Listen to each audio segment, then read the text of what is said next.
In the name of the Father, and of the Son, and of the Holy Spirit. Amen. We thank you and we praise you, our Father.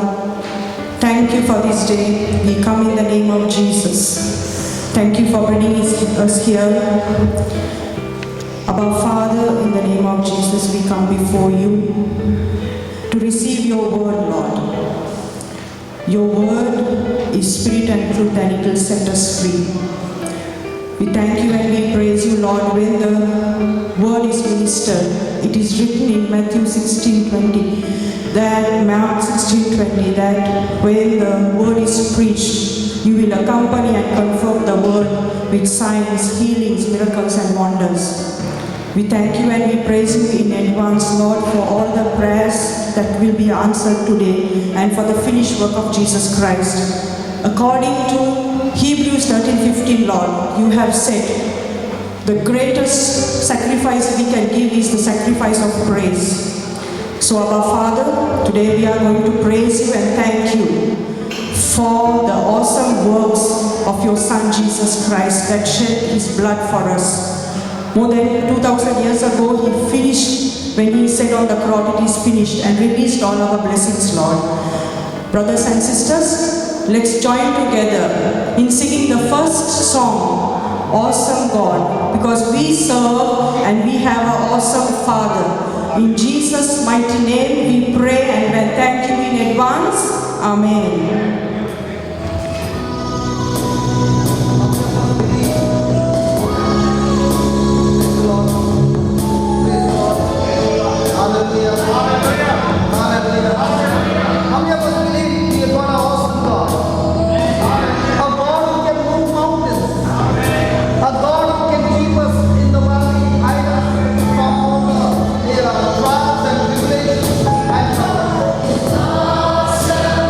We can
Can we just close our eyes for a moment and reflect on the song that we sang?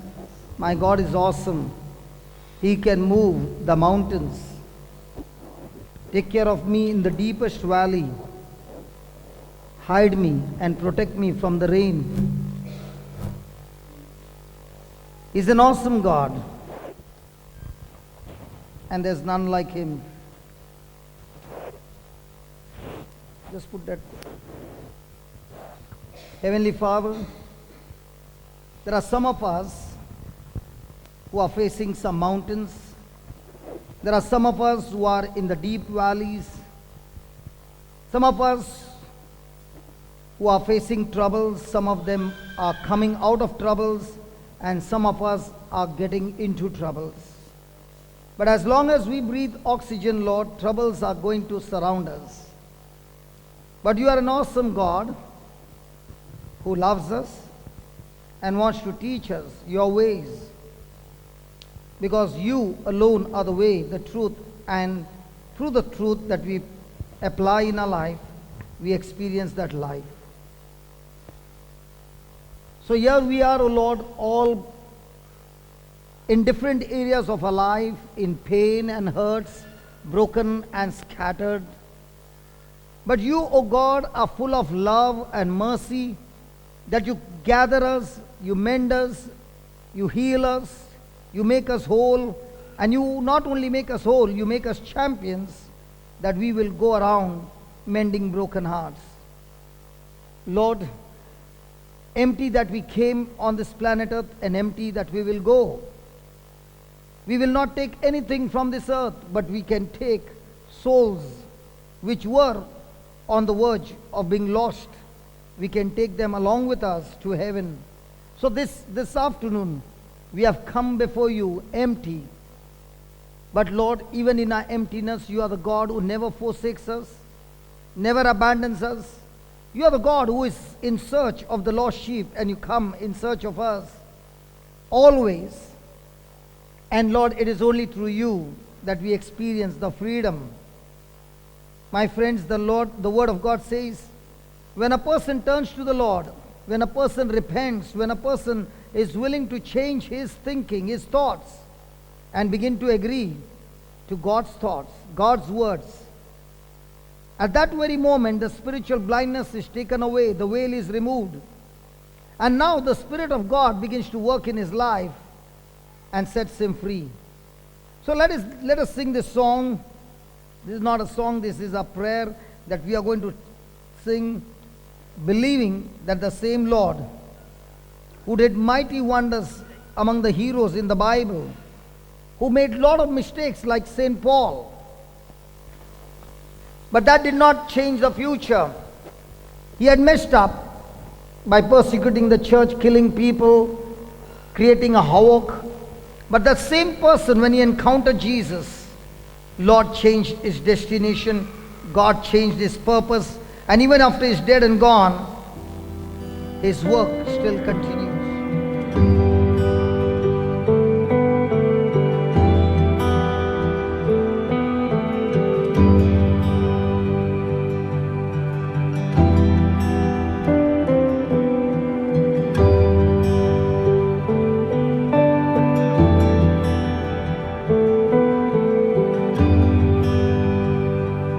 All these pieces broken and scattered, in mercy gathered, mended and whole, empty-handed but not forsaken.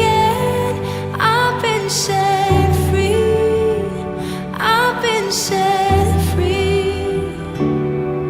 Amazing grace, how sweet the sound that saved a wretch like me. Ooh, I once was lost, but now I'm found. Was blind, but now I see. Oh, I can see now. Oh, I can see the love in your eyes, laying yourself down, raising up the broken to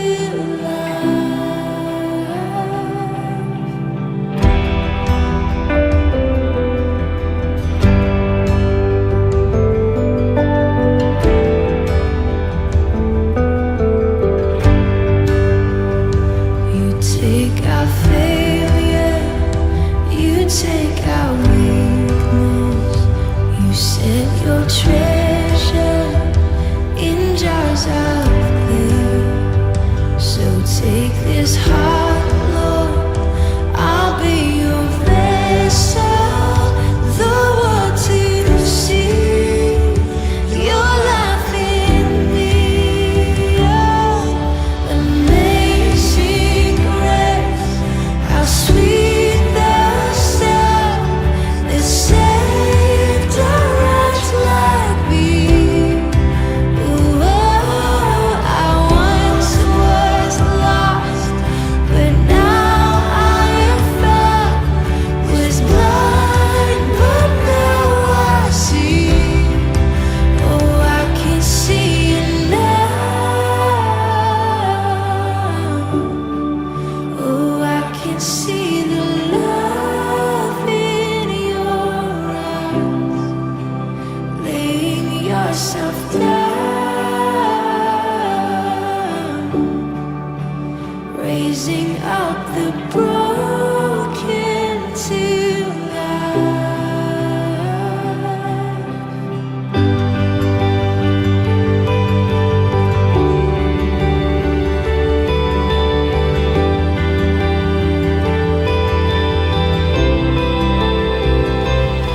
Well, I once was lost,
laying yourself down, laying yourself down, raising the broken, raising up the broken to life.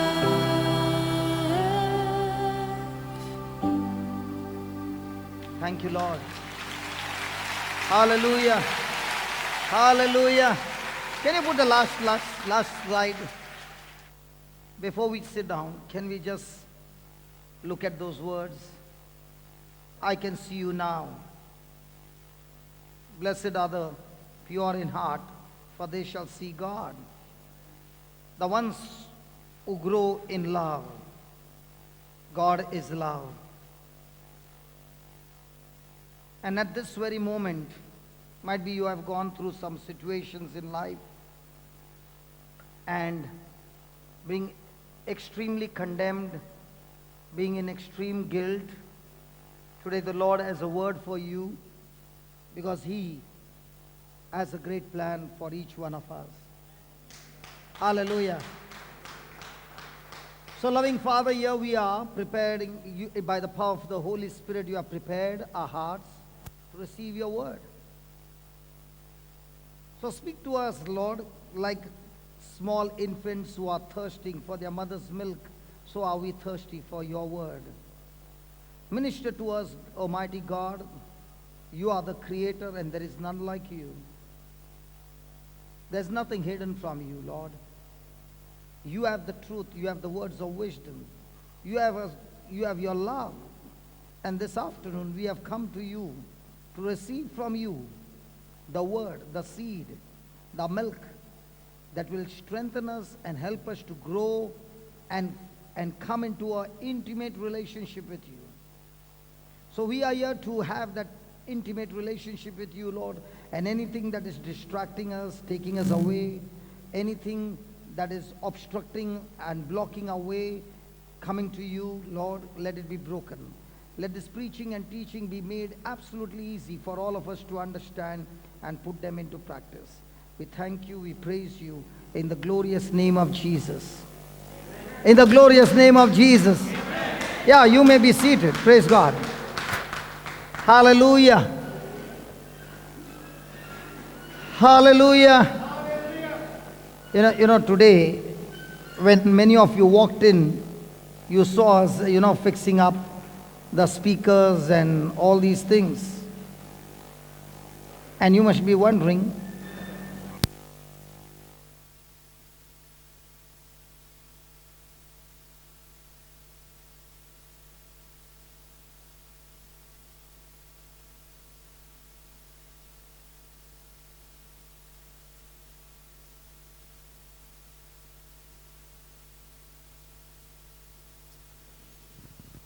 hallelujah. Praise the Lord. Hallelujah. So when you walked in, you were seeing our brothers fixing up the speakers and all that, and begin to wonder, why are they always late? Praise God. There are many things that we plan in the morning and everything is set right and we have prayed about it. And there comes the person who picks up the speakers and is right to come over here. And praise God, on the way his petrol gets over. And he calls up and says, not only the petrol has got over, the cops have also come to love us. Praise God. And the speakers and the whole sound system is there. What comes to your mind instantly? Irritation, frustration, anger, bitterness. And when we are gone to that place, when we are coming and we see that this person who is supposed to be a pickup van does not come with a pickup van but comes with a private car and his car is loaded with speakers. Now according to the law, is he doing the right thing? In India it's okay here. I don't know about Dubai, how it is. Will he be fined?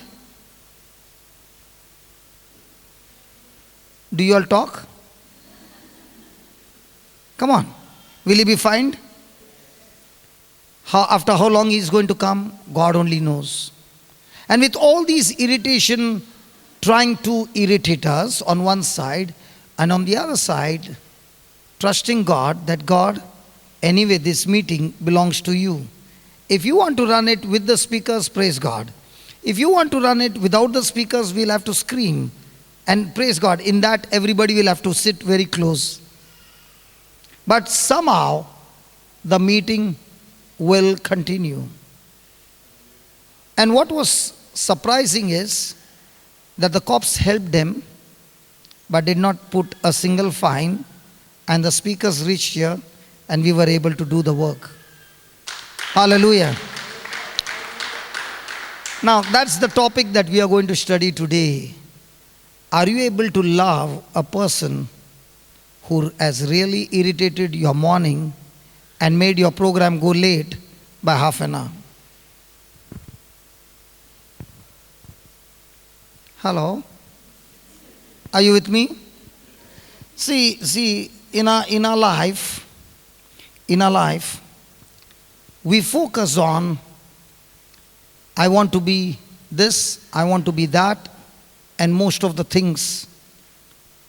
But according to the Word of God, God wants His children to develop one thing, and that is love. When a person grows in that God kind of love, the person is unstoppable. The person lives an undefeated life. And the love that I'm talking about is a one-sided love. No matter how you are treated in life, your response to that is only doing good and continue to do good. Is it possible in today's world? Hello? Are you with me? Is it possible? Yes and no. So let's go quickly and see in our Bible how is it possible. Let's go to Romans chapter 8. Romans chapter 5 and verse number 5. Romans chapter 5 and verse number 5.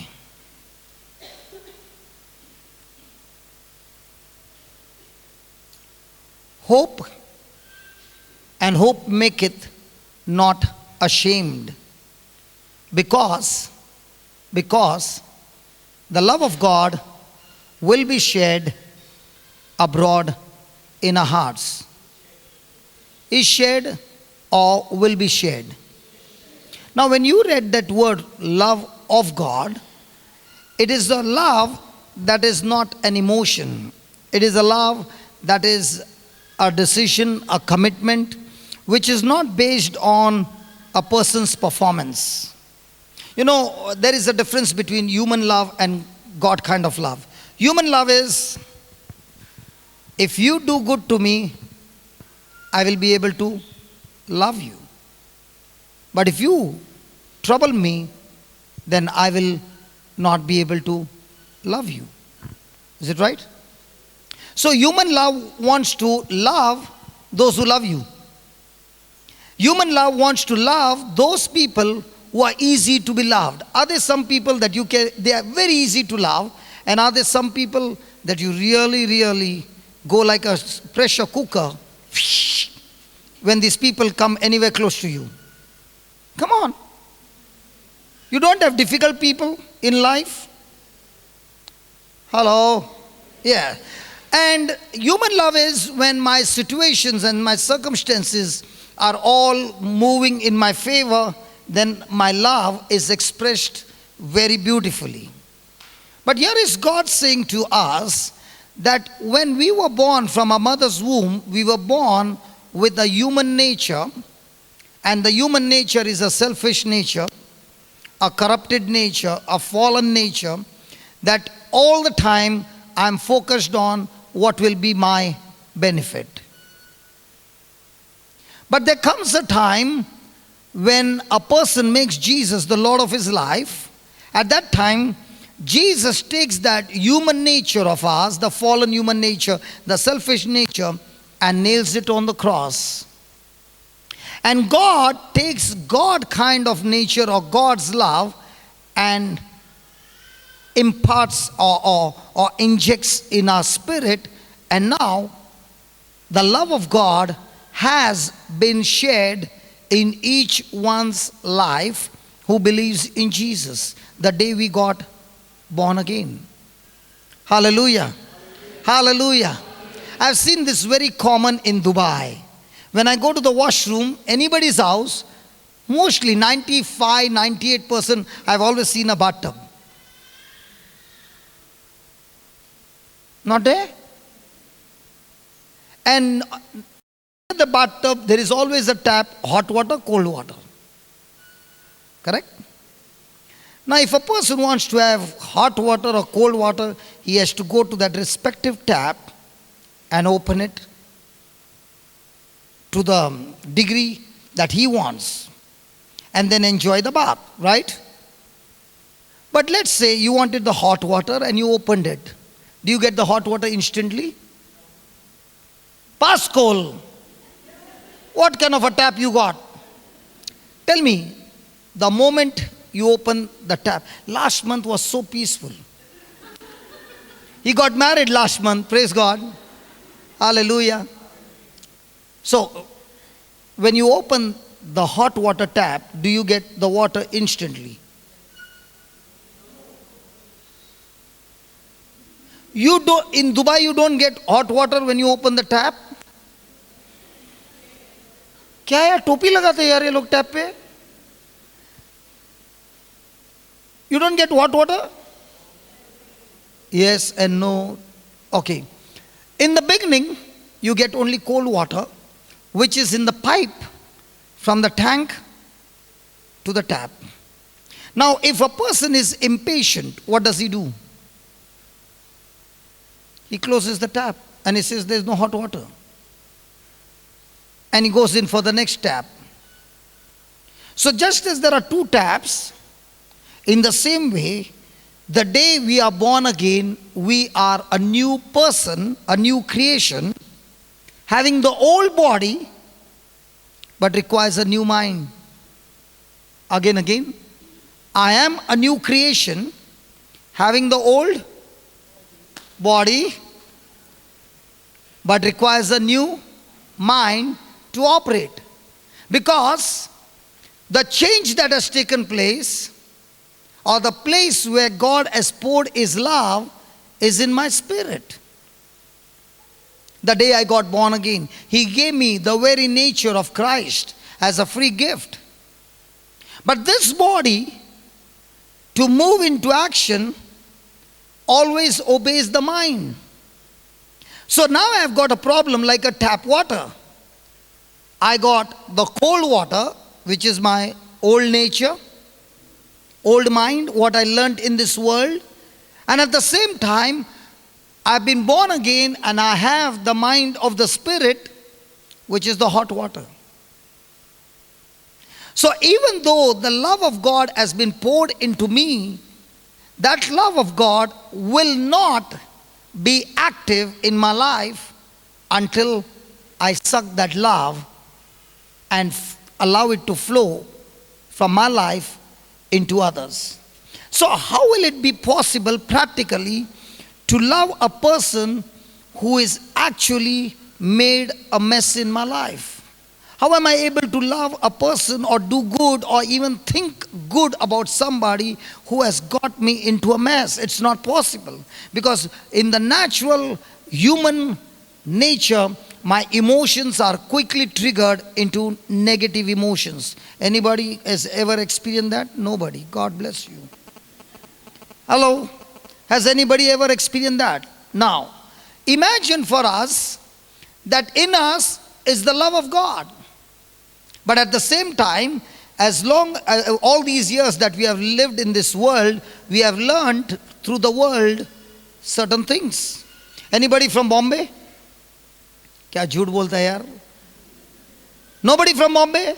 Okay, all those from Bombay. When we were small, we used to play that katti and batti. Anybody? Bombay people? Now, I don't even have to say katti. The moment I used to do this, that means I'm not your friend anymore. The moment I do this, I'm your friend. Do you remember that? Now, when we used to do that when we were small, did our parents say to us that doing this is absolutely illegal according to the Word of God? Nobody taught us. That's why our mind was trained it is okay to be cutty with somebody. Now we are married. But now we don't show this way, we show it with our body language that I'm cutty with you. Bombay people understood. The Goans will not understand. They are loving people. Praise God. Hallelujah. Bombay people are saying what you are saying is right, brother. Praise God. Hallelujah. Hallelujah. So, in the world, we learned a lot of things which were in disagreement to the word. And remember, whatever decision we take throughout the day, it's all going to depend on what I was thinking at that moment. Because my thoughts releases feelings and emotions that lead me to decisions and actions. So this mind is corrupted with the things of the world, and therefore even though I come to church, even though I attend so many sessions month after month, when it's time to make a decision, I still continue to take decisions what I've learned in the world. And when that happens, there is no more God kind of love flowing, but poison flowing out of my life, leading me on a path or a journey of destruction.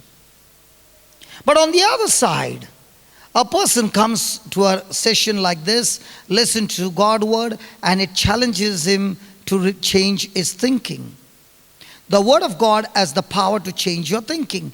And the level to which your thinking has changed is the level to which the love of God begins to actively work in our life. Praise the Lord. Praise the Lord. Let's go to 1 John chapter 2 verse 5. 1 John chapter 2 verse 5. And see what it says. We sing that song, God's love is so wonderful. God's love is so wonderful. God's love is so wonderful. Oh, oh, for love. When the song is over, what is that love? I don't know. Did I sing nicely? So Martha, next time am I chosen in the choir? I don't know why people never select me in the choir. Doesn't matter. So if they don't select me, I get a chance to sing in between. Praise God. Okay. The one who keeps the gold, the dirhams, and the treasures of this world, the love of God is perfected in that person.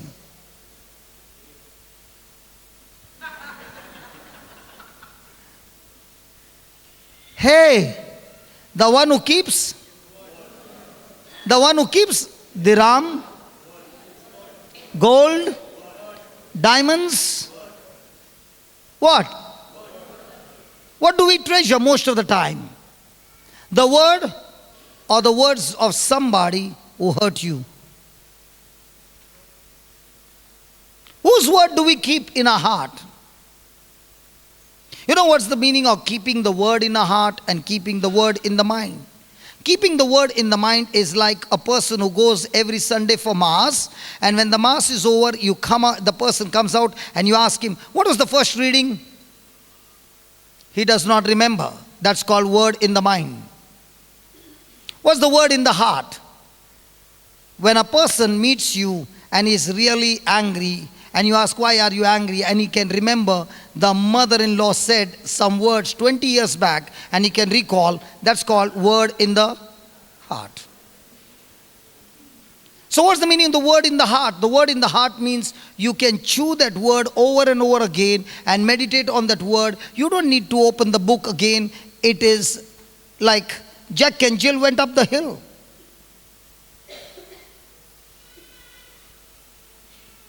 Nobody knows after that? Yeah.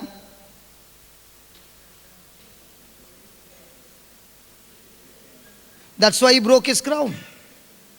When you have the word of God, you break the crown of the devil. When you don't have the word of God, he breaks your crown. So a question is, when I have the word in my heart and a situation comes, am I quickly renewing my mind, changing my thinking and operating in that word? Then the moment you make that decision, the grace of God takes over. And when the grace of God takes over, now you are pumping from the love that is deposited in your heart, and it is not human love, it is a selfless God kind of love where yourself is crucified. And every day is a challenge for all of us to practice, to grow in this love. Praise God. Now let me show you, how many of you believe that by you coming today you will be blessed? Good. How many of you believe that God is going to comfort you? Good. Now let's see what God has to say. Hello? Yes. Romans chapter 8:29. Romans 8:29. For whom he did foreknow. Now, has God called you and chosen you? Come on. Yes, yes. So does he know you? Yes. Now, he who knows you has also what? Predestinate. In other words, he has already made a goal or a purpose in our life, and the purpose is that we got to be conformed to the image of his dear son. So what is God's intention in my life? God's intention in my life is to make me more and more like his son Jesus. What is my intention in life towards God? How can I get more and more from Jesus? Hey, are you hearing me? God's intention is to build up my character. My intention is, what can I get from God? When I say a prayer, okay, how much of the prayer is, God, I want to become like you. Jesus, I want to become like you, one. And the second prayer is, God, I need this and I need this, and these are my dreams and these are what I've planned. So Lord, please answer it. So I can say you are Lord, but actually speaking, when I'm praying, who is the Lord? Who gives him the goals? I. Who gives him the desires? I. And who is supposed to finish it? He. So who is the Lord? And who is the boss? I or he? Praise God. But what is his intention for me? His intention for me is, he allows different kinds of people and different kinds of trials to come into our life, because he wants all of us to turn towards him, run into his arms, and be secured in that relationship where now I am trusting him and making decisions based on what he said and not what I feel. And the more and more a person makes decision, not based on physical evidence, but the evidence that comes from the word of God, the person now begins to experience the love of God in action. Even though all of us seated here have received the same Holy Spirit, the same love, everything is the same, but the flow of that love is not the same. It's just like a person going into the washroom, kneeling before the tap and asking God, God, fill the bucket. And God said, don't even kneel down. Just open the tap, the water will flow. In the same way, God is saying, don't come and ask me for all those things. Listen, just open the tap by renewing your mind and get into my word. The love of God will flow, and the more and more the love of God flows into you, that same love will now flow outside you into the lives of others. Now everything that you have been praying for will by default manifest in your life. So God's focus is love. Our focus is blessings, job, money, relationships, marriage, children, all that. And God's focus is only one thing: love. So we all have to make a decision that God, of all these things that I'm focusing on, I now understand that your main purpose is that I grow in love. You know, growing in love means you go to a shopping mall and they put this ad, buy one, take one free. Have you ever seen that? Now you go to that mall and you tell that person, I'm not willing to buy one, but what is free, you please give me. Hello? Will he give you? The same it is with God.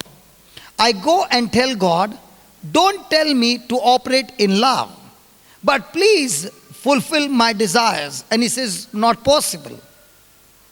Because when you walk in love, you become more and more selfless.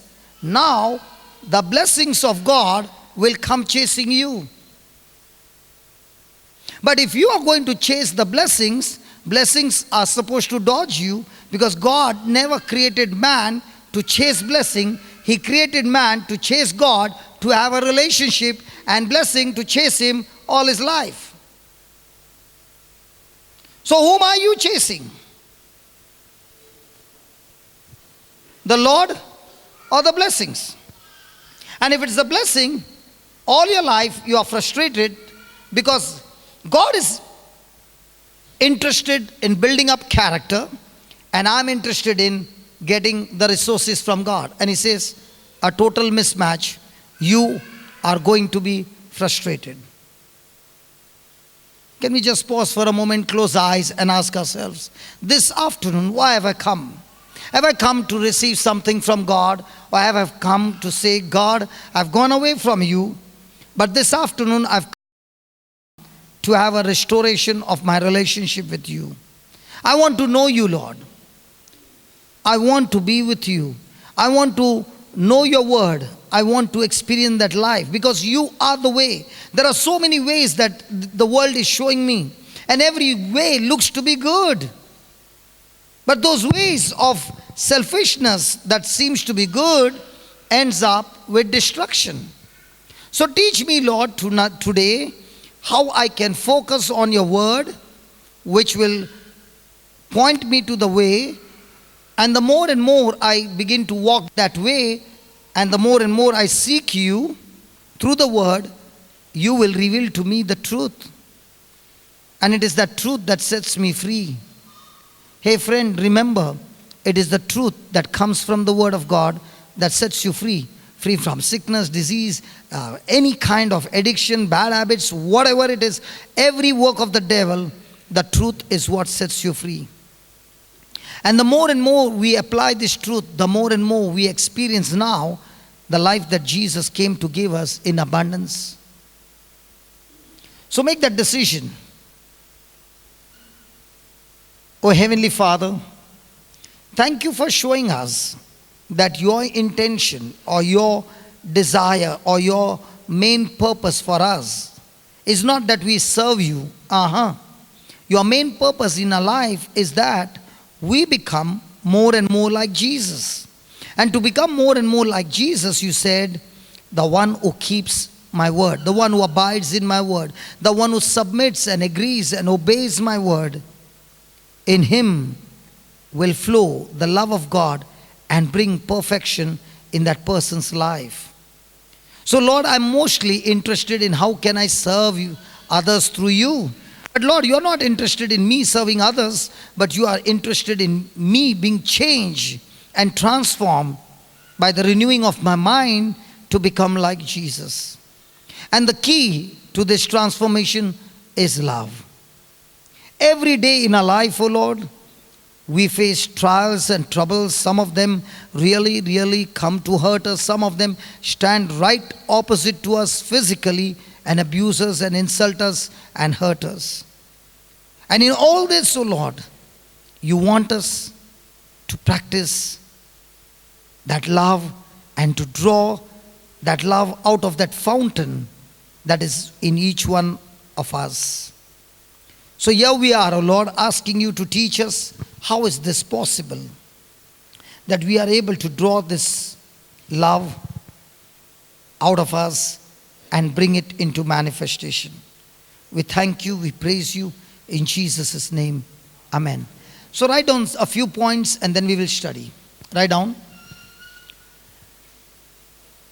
And I challenge anybody over here, if you can practice what we are learning today for 1 month, when you come back next time, you will be saying, hey brother, all those things that were blocked for years, it just opened up.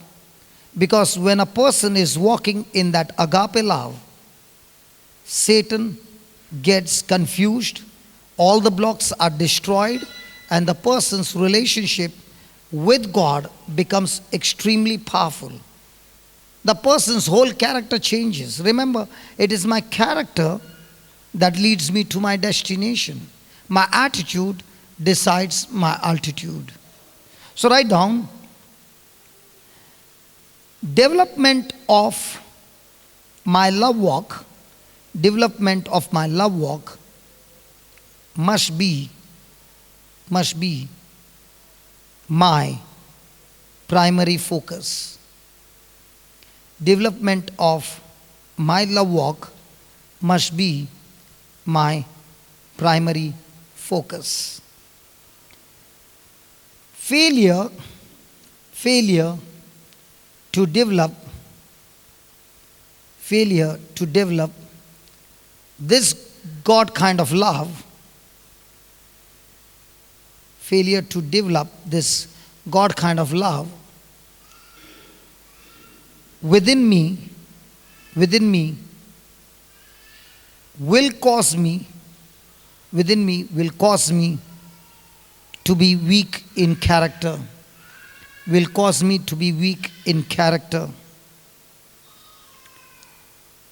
The next line, very important line. This weakness is what? This weakness is what? Will hinder me from experiencing the manifestation of God's goodness in my life. Of God's goodness in my life. Praise the Lord. If I ask anybody seated here, how many of you want to experience God's best in your life? Every hand will go up. How many of us want God's goodness physically manifested in our life? Every hand will go up. But here is God saying, when a person fails to practice and grow in this God kind of love, he himself has built a wall that blocks God's goodness. And to grow in this agape love, we find that we have got so many people in our lives, and especially in our own family, in our workplace, who really challenge us to practice this love. Is it right? Hello? See, when any time a person comes into any trouble, what's the first thing that we advise him? Pray. Hello, what do we advise him? Pray.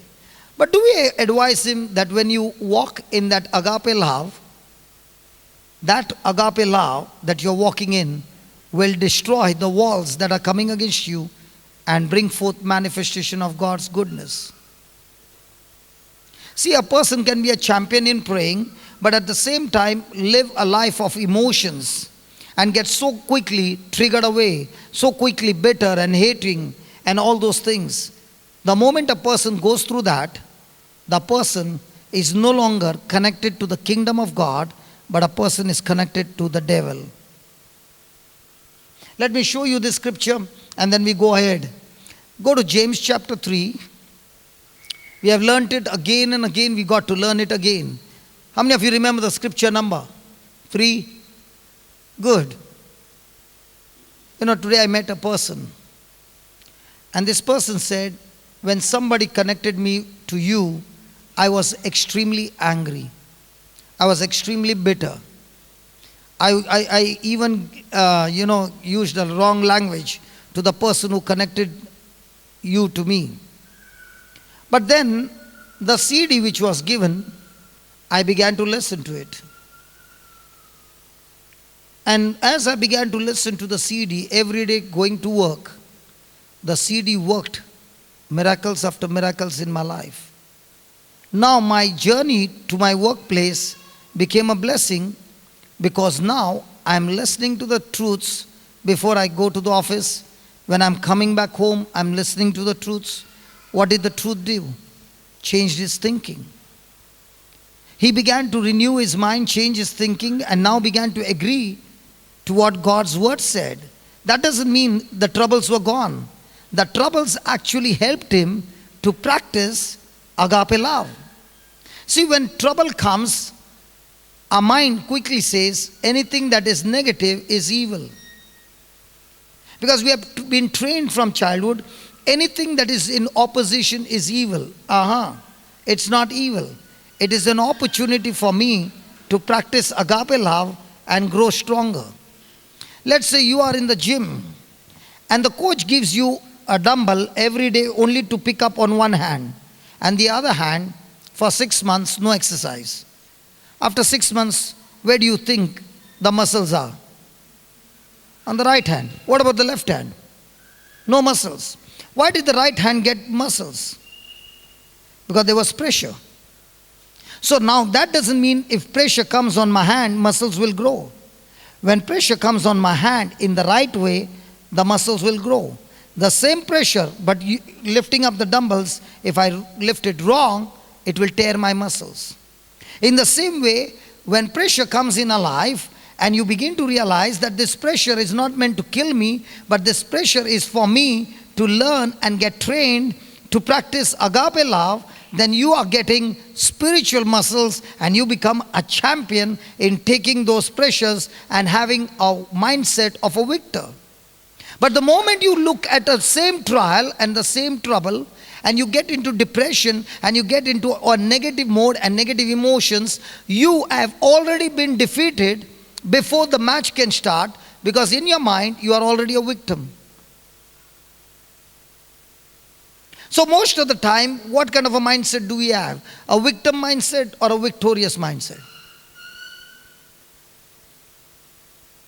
So when you have a victorious mindset, you got a problem, you are excited and saying, God, you are going to give me the wisdom, you are going to teach me, you are going to train me, and I'm going to learn from this situation how I will be able to overcome it, and you're all excited because now you are connected to Jesus and you have made a decision that I'm not going to be moved by my emotions or feelings. I'm going to be moved only by my agreement to God's word. And when a person does that, he experiences the fullness of God. God's best and God's goodness comes only in the lives of those who are doers of the word. God's best and God's goodness does not come in a person who is praying the whole day and misses the mark of being obedient to God's word. How much time does it take for you to fail the test of love? Anybody here? Hello, anybody breathing here? Oxygen? Hello? Come on, how much time does it take for you to get triggered in your love? Things did not happen the way you wanted. Do you get triggered? Did you pass the test, fail the test? Now, the moment you fail the test, have you built a wall that is blocking God's goodness? What about Jesus? Did he go through terrible, terrible time? Yeah. Did he fail the love test? No. When he did not fail the love test, what did God do? He exalted him. My friend, the more and more you walk in love in this world, people will call you a fool. But when you continue to walk in that, God is the one who will exalt you beyond your imagination in the name of Jesus. Hallelujah. When you get up in the morning, the first thing you've got to get this in your mind. My top priority is every person who's crossing by, every situation that is coming against me, my job to respond is only one thing: love. That's all. The more and more I walk in that love by agreeing to God's word, the more and more I experience God's goodness and God's best in my life. Hallelujah. Now somebody will say, how can I walk in that love? I want to walk in that love. I'll share with you. What did I say? James chapter 3 verse number 15. Let's start with 14 or 13. Let's start with 13 to 16. Who is a wise man and endued with knowledge among you? Let him show out of a good conversation his in this world. Are there people who are called bol bachan? Now, did God say, let them show their bol bachan or their good works? Most of the time we are what? A good conversation with works. His works with how? With pride or with meekness or wisdom? Then. But if you have bitter envy and strife in your hearts, glory not and lie not against the truth, then this wisdom of bitter strife and envy comes from where? Never from heaven. It comes from the enemy. And this wisdom or these thoughts that you're running in your mind are what? Earthly, sensual, and devilish. So in a day, how many times am I connected to the devil? Anybody married? Hello, any married people? Yes. Whom are you connected to? Pascal, whom are you connected to? Wife. Okay. Please don't hear his answers. Praise God. Come on, who am I connected to? Huh? To God? But if I am bitter, has anybody ever gone to sleep with bitterness?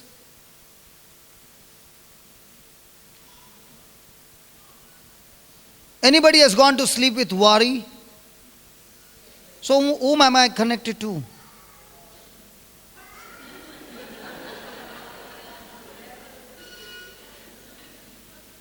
Which Bible are you reading? Pascal, what are you doing? What translation have you put? Which God? The God of this world or God of heaven? Hey, listen, we are laughing. Let's be serious. When that happens, I have just opened the room to the devil and said, please come in and steal all my goods. The thief comes to steal, kill, and destroy only when I give him the permission. And how do I give the permission? By failing to walk in love. So if the devil has to steal your goods, what does he need to do? Put pressure on you so that you are operating on your emotions, and those emotions will kill you.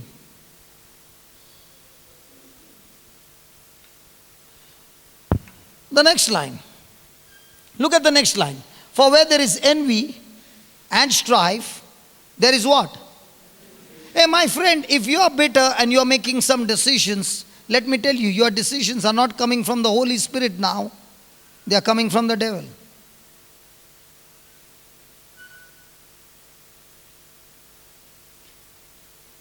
And now it is not only coming from the devil will use your mind And your mind will have control over your body, and your body will be used for every kind of evil work. So now, even though you are praying, can God's goodness come, or can the devil's evil things come into your life? So which one is more important? That I got to operate in love. Hallelujah. Thank you, Jesus. Thank you, Jesus. Write down.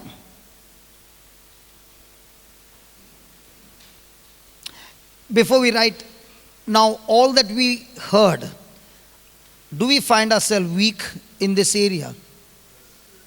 Come on, do we find weak in this area? Now, I will show you how we can draw this agape love in our everyday life, practically. Let's go to the Samaritan woman, John chapter 4 and verse number 13.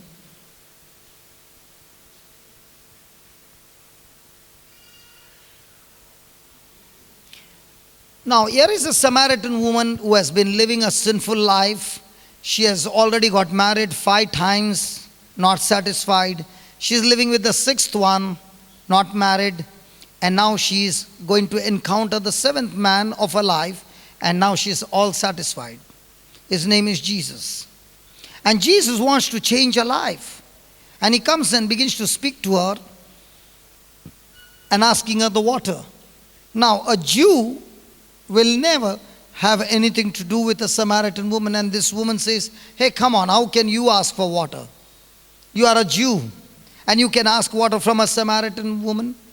And Jesus begins to answer her and says, listen, the water that you have come to draw, you will again thirst. Jesus answered and said to her, whosoever drinks of this water shall thirst again. Now listen to this, 14. But whosoever drinks of the water that I shall give him shall. Why? Because the water that I shall give him shall be in him what? So in each one is what? In each one is what? A well. And in this well is a water that springs up into everlasting life. An everlasting life is an intimate relationship with God, and everyone seated here who believes in Jesus has a well of water.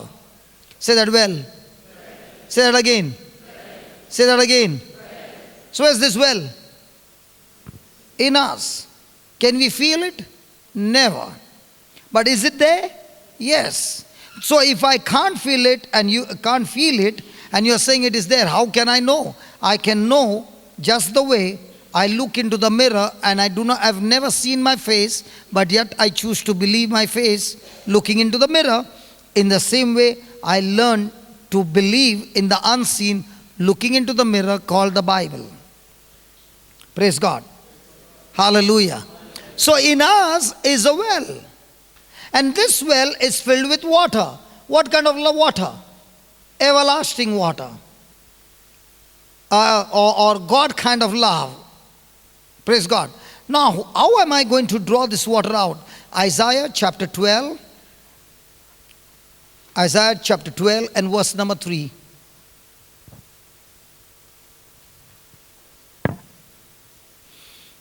Please read it.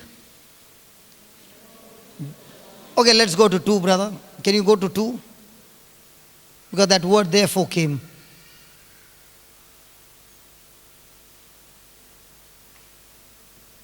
Hey, you took some other thing. Isaiah 12, 2. To kida yaar? Pascal, why are you troubling me? Yaar?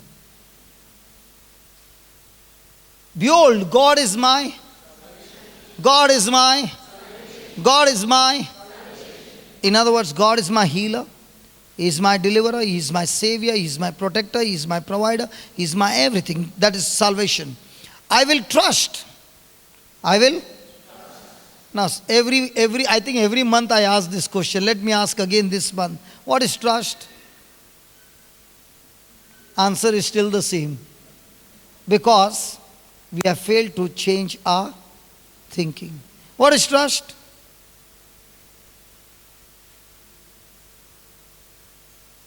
Hey, what is trust?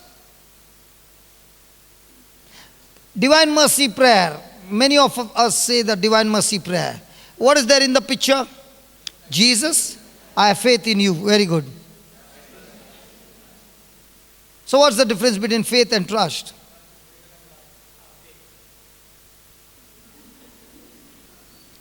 So what is trust? Trust is greater than faith. And what is faith? Faith is lower than trust.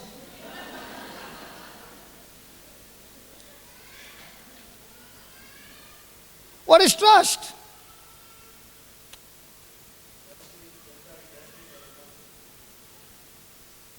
Okay.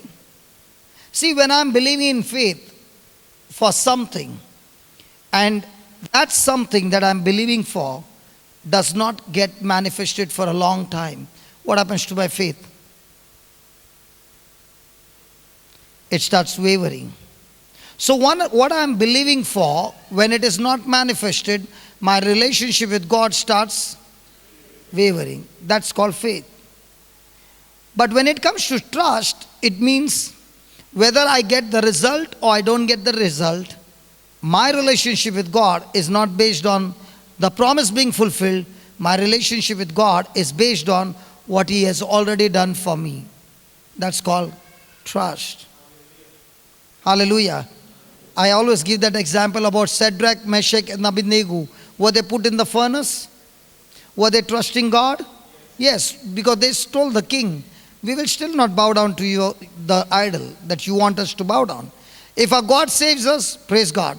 Even if He does not save us, we will still not submit to your word. What's that? Whether the result comes in my favor or it doesn't come in my favor, I am fixed on my God and I'm not going to be moved. That's called I will trust. And because I trust, I'm not afraid. So most of the time, are we in trust or are we in faith? When we are in faith and faith does not manifest or does not move that mountain, then comes wavering and it brings doubt and fear.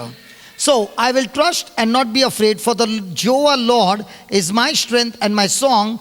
He also is become my salvation. So now that I know that God is my everything, and because I know that God is my everything and He loves me, He cares for me, and He will always show up in the time when I need Him, He will not forsake me. And because I know it, what happens in verse number 3?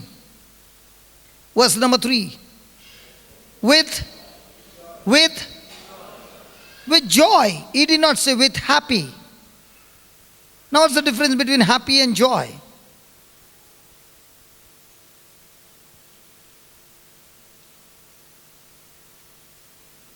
The husband bought a diamond ring for the wife. She is extremely sad. Very good.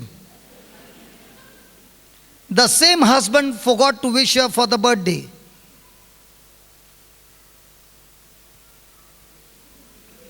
She is very sad. The next day he brought her a diamond ring. She is happy and telling the husband, forget every year.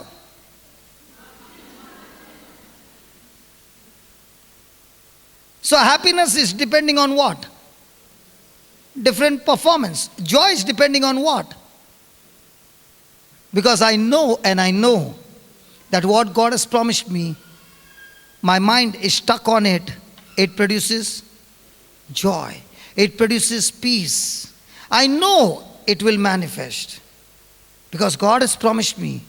And when my mind is stuck to God, it produces a strength that I'm not giving into doubts. I'm not giving into fear. I'm not giving into wavering. That joy comes through knowing the Lord, to knowing the scriptures. Now, in the same way, how will a person draw agape love out of his spirit? When the Lord has spoken His word, and that word, I have joy. For example, a person is suffering from cancer. Okay? Can that person have joy? Come on, can that person have joy? If the person's eyes or mind is fixed on that sickness, he is depressed. But if his mind is fixed on the promises of God, he is all excited and saying, God, in this sickness, you're going to teach me how to overcome it. And when I overcome it, I'm going to come with my testimony and teach others how they also can come out of their afflictions. Hallelujah. Thank you, Jesus. Thank you, Jesus. Hallelujah. Praise God. Hallelujah. Wrong interpretation. Praise the Lord. Hallelujah. So how am I going to draw this love? Now listen. I don't know whether I shared with you, in the month of April, we had a growth retreat. Okay? And it was there for 10 days in Goa.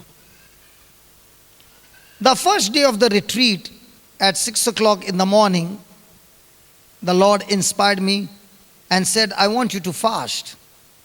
And I said, Lord, this time the retreat is for 10 days and there is only one preacher. There is no other preacher. And the preaching is from 7 o'clock to 11 o'clock only. 7 in the morning to 11 for 10 days. Is it possible? I'm asking you, is it possible? So I said, it is not possible, Lord. And he said, I will give you the grace. So when I said, Lord, I need your grace, and the next moment I believed by faith, all the 10 days I was fasting. But nobody knew I was fasting. There was a reason. Every time we retreatants went and for breakfast, lunch and dinner, I was with them, serving them. And after the service was over, I would disappear somewhere else. The normal mindset is, when the retreatants are eating here, the preacher has got something in the other room. Hey, are you listening? We are eating food here. He has also got food there. But the food is never the same. There it is. That's why he's not eating here, he's going there. The 10 days were over. Okay? And the retreat was going on. And the Lord said, I want you to teach this secret to my people. And I said, did you notice that I was fasting for the last 10 days without a grain of food? Praise God. And you did not see me tired. Do you know what's the secret? It's called the grace of God. So how does a person tap into the grace of God? Question. When is the grace mark given to a child? Which child receives grace mark? Oh, in Dubai there are no grace marks? In Dubai no grace marks? No, I don't know. In India when a child has failed, the child receives grace mark. But a child which has qualified never receives grace mark. Now, when you say, God, I want to operate in this love, I want to forgive this person, but humanly my emotions are that I want to choke his head, neck. I want to kill him. But Lord, because your word says so, I want to do it. And I need your help. Do you know what happens? Grace takes over. Grace is when you are saying, God, I can't do it. I need your help. And that's the time you are depending on God to help you to love that person. You can all make an experiment, okay? Within these 2 or 3 days, you tell the Lord, I'm going to fast for 1 day. What will you say? What are you going to say? Lord, I'm going to fast for 1 day. When you say these words, by afternoon, your stomach is already screaming. After 2 or 3 days, do the other way. Lord, I have a desire to fast, but I cannot fast on my own. I need your help. I need your grace. Tell him for 1 day. By night, your stomach is still full and you're beginning to wonder, how come today I did not get any hunger pangs? That's called that you are no longer tapping into your willpower, your strength. You just tapped into that agape love, the water from the well, and that's how we live our life. Come on, how many of you are going to give, hey, listen, how many of you are going to give this a try? Come on. How many of you are going to give this a try? And I promise you, when you do it, you will see, amazing. And then you realize, if I can get success in fasting, I can get success over anger. I can get success over bitterness. I can get success over my bad habits. I can get success over my addictions. I can get success over all these things because now I'm not doing it. Grace is doing it for me. And that's why by grace we tap into agape love by just changing our thinking. Tell the Lord, I cannot love this person. I need your help. I want to agree to your word. That's when He will begin to teach you how to do it. And that's why the Holy Spirit is given to us to teach us, to guide us, and to lead us. And once you made that decision, you will be amazed, and when the whole episode is over, you will be saying, my God, it was so easy. Because now it's easy because you are not doing it. Grace of God is doing it for you. Because now you are not tapping on your strength, you are tapping on God's strength. Hallelujah. Hallelujah. So please write down. Love holds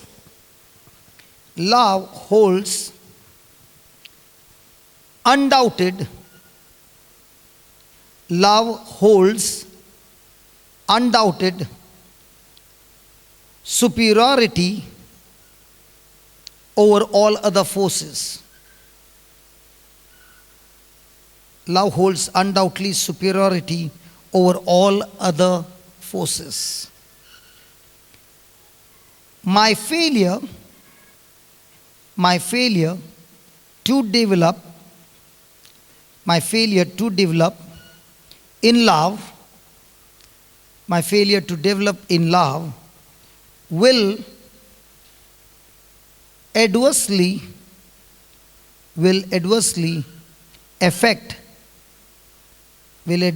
affect every area of my life. Will affect every area of my life. Praise God. So do you remember when Jesus said to the disciples, stay here in Jerusalem, be filled with what? Power. When the Holy Spirit will come upon you. What was that power? What was that power? That power was agape love. So remember, the greatest force in the universe is love. There's no power greater than love. Praise God. Hallelujah. And this greatest power called love is installed in each one of us, but we are the one who are in charge to activate it. When we fail to grow in this love, it will affect our lives, our relationship, our marriage, our children, our finances, our job. It will affect our health. It will affect everything. But if a person is in an extreme bad mess and he makes a decision that from now on I'm going to focus on only one thing, to grow in this God kind of love, do you know what happens? Before the change takes place on the outside, the change has to take place on the inside. See, our prayer is always, God, change this situation for me. Change this situation for me. Change this, do that. And God is saying, no, you're going wrong. You make a decision using my word and change your thinking. That change of thinking will bring a change and transformation in your life. And when that change takes place, everything around you has to change by default. Why will everything around you change by default? Because now when you have changed on the inside, now the one in you who is active called love is greater than the one who is coming against you on the outside. So even though that agape love is in me and not active, now you cannot say the one in me is greater, because I'm not tapping into that greater, but I'm tapping into my fallen nature. And that's why I come back defeated. And I begin to wonder, I prayed a lot, I fasted, I did all these things, but yet I did not get result. You don't get result by those. You get result when you do the right thing. You have written exam, Baba? They give you question paper and answer paper together. Only the question paper. Yeah, and then you have to write the answers. Looking into the textbook. So you have to write what you have memorized. Okay? Let's say you wrote all the wrong answers. Suppose you won't do that, but supposing. Okay?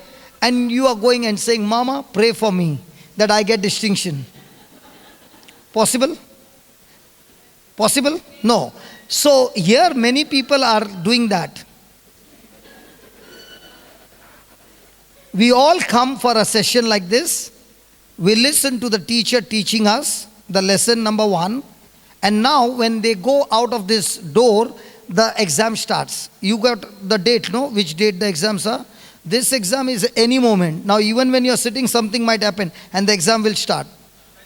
Surprise test. Surprise test, eh? You got surprise test? Huh? Surprise test. Acha, surprise test, not school hours, even sleeping time. Okay? Now in this surprise test, what are you going to respond? Because when I'm responding, heaven is watching me and saying, come on, respond on the word. And the moment we respond on the word, the whole of heaven is activated, employed on my behalf. But the moment correct, milne wala to tali baja, barabar hai. And the moment I disagree with God's word, now I have already employed devil to take away what God has given me.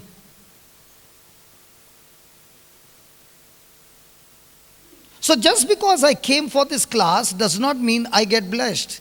You came for this class means you just got a jump start. And with that jump start, now the Lord is saying, can you charge your battery? Because this is the time of grace. This is a time of mercy. I've given you this time to learn. And when you learn, he says, let's have the test now. Let me see how much you have gained the knowledge and how much are you going to practice. And the person who is all the time taking the test and passing more and more exams, is the one who gets promotion. Now see how silent they became. Now nobody's clapping. Actually, now you have to clap because now I understand that, Lord, this Christian life is not a game of luck. It's a game of skill. I will better study my lessons quickly and start taking the test. And when I take the test and do what the Word of God says, and to do what the Word of God says, I need strength. I don't have the strength. And there also the Holy Spirit comes to my rescue and says, I will strengthen you. That's why the Holy Spirit is called a helper. See, let's say I'm building a wall. I'm laying the bricks. And there's another person who is supplying me the cement, the mixture, concrete. Thank you. Okay. Now who is called who? That man is called what? Helper. I am called what? The mason. But I am the main person. So Holy Spirit is called who? And what are we telling him? Let me be the helper, you be the mason. He said no. He said no. You be the mason, I am ready to help you. But I am ready to help you only when your mind is agreeing to God's word. Wow. So the moment you fall a little weak and you are agreeing to God's word, he said, don't worry, I will take you over. But who makes the decision? Not the Holy Spirit. I make the decision. And when I make the decision of operating in love, Holy Spirit says, I will back you up till the finishing line if you can keep that decision the same. See, most of us seated here are trying to do with our willpower. You will really fail. You know, the best prayer to the Lord is, Lord, I can't do it. I need your help. That's called humility. Because now you're saying, God, I cannot do it on my own. I need you and I want to depend on you. When a person is dependent on God, he is extremely humble, God exalts him. When a person is saying, I can do on my own, that's pride.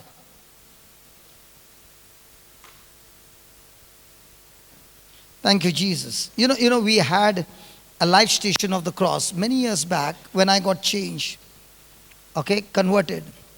It was the enactment. And there was this simple boy studying in the college, and he was taken as Jesus. And there was a rickshaw driver who all the time told the director, what, you have taken a skinny fellow, you take me, see, I can act like Jesus. And the director said, what has been done. You be the Simeon who carried the cross for Jesus. You remember? The whole practice, he was cursing that fellow. Okay, on the day of enactment, this Jesus was carrying, and actually speaking, God only knows what happened. The soldiers were actually whipping, instead of the cross, they were whipping his body, and he actually had marks on him. Now comes the Simon, who is supposed to carry the cross. And the director said, you have to carry from this station to that station. And it's a long journey on the road in Borivali. Okay?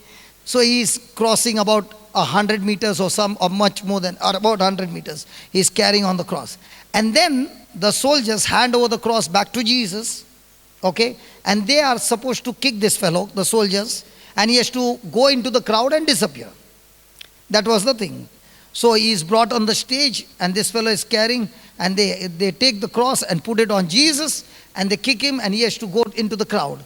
So the director is watching. He went into the crowd and not to be seen. Do you know what happened? He has fainted down. The director had to come and take him into the car and give him some air, and then he said, you were supposed to carry all the stations, no? What happened to you? Actually speaking, that rickshaw driver was extremely strong, but he was boasting of his strength. What did God teach him? I can knock you off in a moment. Don't you use your pride. The boy who was extremely weak, he carried the cross till the end. And then came a time, the cross was laid down there in the hot sun, and nobody cooled it. And he is carrying the small one, and then the big one was there. And when they reached there, the crowd all assembled on the ground, and now he has to lay down there. And the director said, I told that fellow to put water on the cross and make it cold, because it was in the hot sun from morning. Now at 3 o'clock, it is hot. And that boy says, doesn't matter. I'm ready to go and lie down. He said, it will burn your skin. He said, no problem. This boy was born a Hindu. And he went and laid down.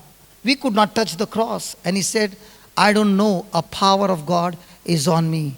And he was nailed on the cross, and everybody were watching. Praise God. It was an enactment, so beautiful. And he was saying, the grace of God took me over. When the whole thing was over, you know what he said to the director?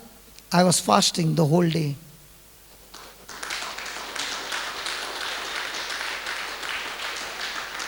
When you depend on God, God will put a person into shame who is boasting of his strength. I will never forget that incident.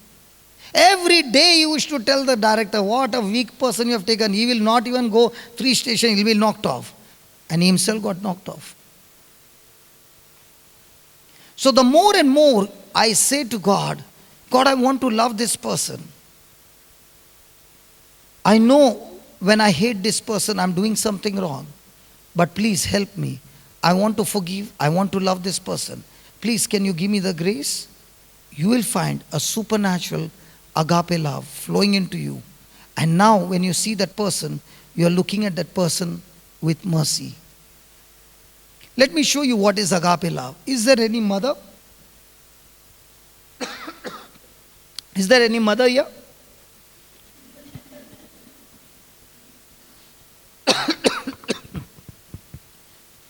Thank you.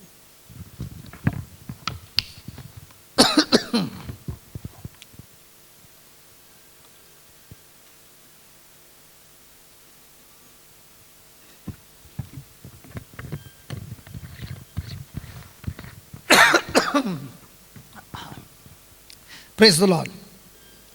I want to ask you, mothers, when you delivered the baby, was it easy? Was it painful? Uncomfortable? And when mama told you, take that kachra dabba and give that kachra dabba fellow before getting married,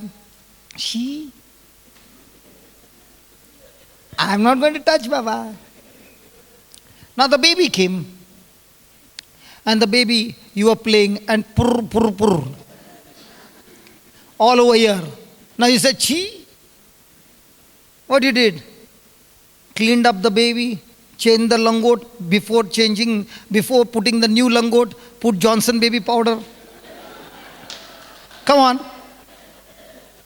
Now, that night the baby did not sleep. And every night the baby would not sleep.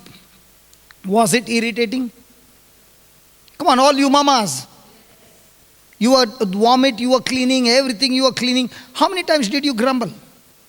How many times you beat the baby? Shut up, no more caca. Come on. Did you beat? Were you continually changing and loving the baby?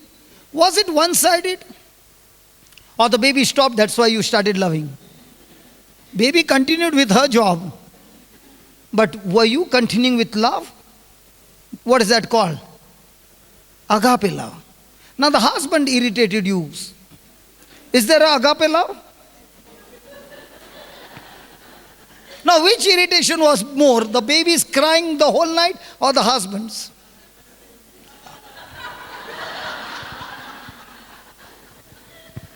Many a times I ask the Lord, these sisters have got so much of agape love when it comes to children. Why that same love doesn't come when it comes to the husband?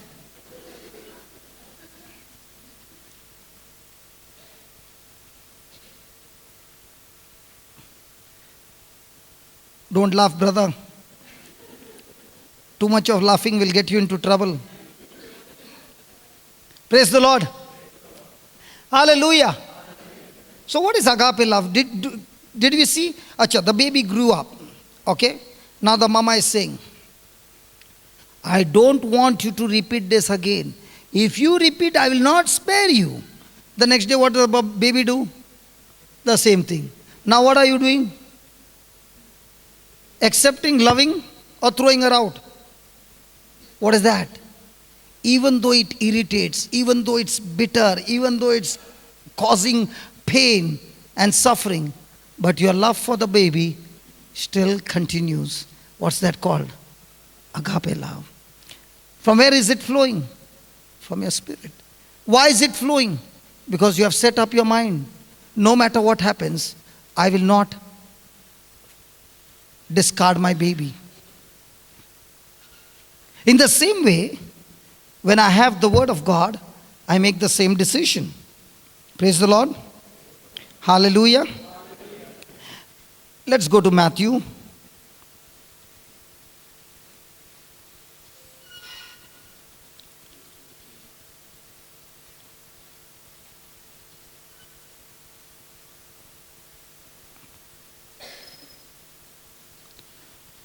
Thank you, Jesus.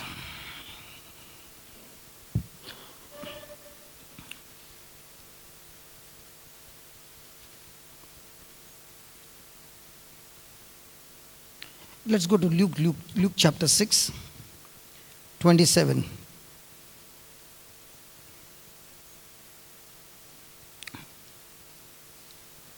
Luke chapter 6, 27. Now here is Jesus who was teaching the disciples the truths. And after teaching these truths, he is saying to those disciples that now what I'm going to teach you is not going to be on the low level. I'm going to take you on a high level. Praise God. And that's when he says, but I say unto you which hear. So he's saying, those who are ready to practice agape love, to practice this truth, I want to tell you, love your enemies. Love your enemies. Now, who is my enemy? Who is my enemy?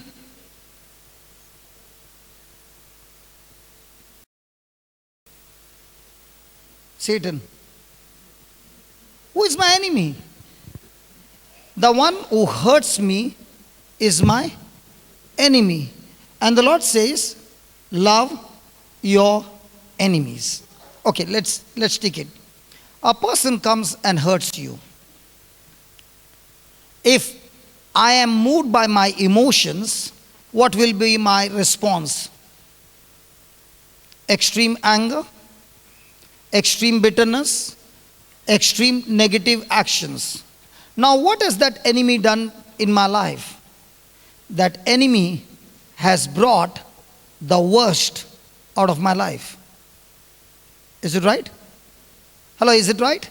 Now, here is Jesus saying that I am the one who has poured that agape love in you, and through that agape love, I'm going to allow certain people to come into your life to be like enemies. And when they begin to come against you, they are the chosen ones in your life who will bring the best out of you. There are many sisters who are sitting here and they are saying, before I got married, I was so simple. But when I got married and I went through all that pressure of life, thank God for this husband, for the trouble he gave me. Praise God, in these 9 years or 10 years, I have become strong that I was never before. Some of them are saying, correct brother, correct brother, correct brother. Now, how did that strength come into you? Under pressure. Under pressure, you made up your mind that this time I'm going to not operate with a victim mindset, but I'm going to operate by the victor mindset. Now, what has that pressure done? It has brought the best out of you. So, in every relationship that we go through, when there is an opposition, praise God, Jesus is saying, if you make a decision to operate in agape love, then the best that you had never ever imagined in your life will begin to grow, develop in you.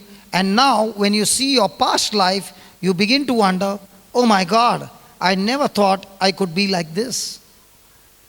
Are you understanding?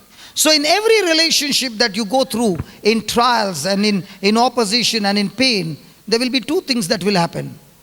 Either you will grow in agape love, or you will grow in bitterness and hatred and all those things. But every day in our life, we are developing and growing. Is it true? Come on, is it true? Now you might be having a boss who is extremely strict, and he puts tremendous pressure on you. After 1 year, will you remain the same? Come on.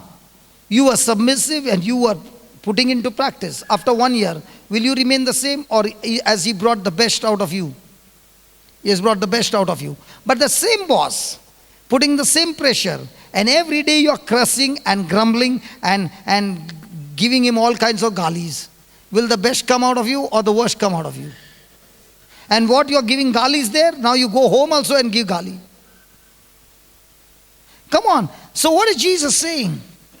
Jesus is saying here, when I make a decision to operate in agape love, that agape love under pressure is going to either make me better or bitter. So, friends comfort you, enemies change you. Wow. Friends will come and say, Alele putta, no problem, no change. Enemies will bring a change in you.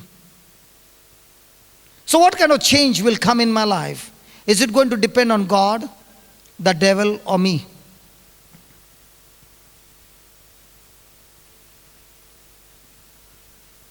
If I love my enemies, I will learn to operate in agape love. A new character will come in my life. If I operate in hatred, then I will become a worst person, and extreme poison will come manifesting in my life. You know, many a times I think, I used to be in fights.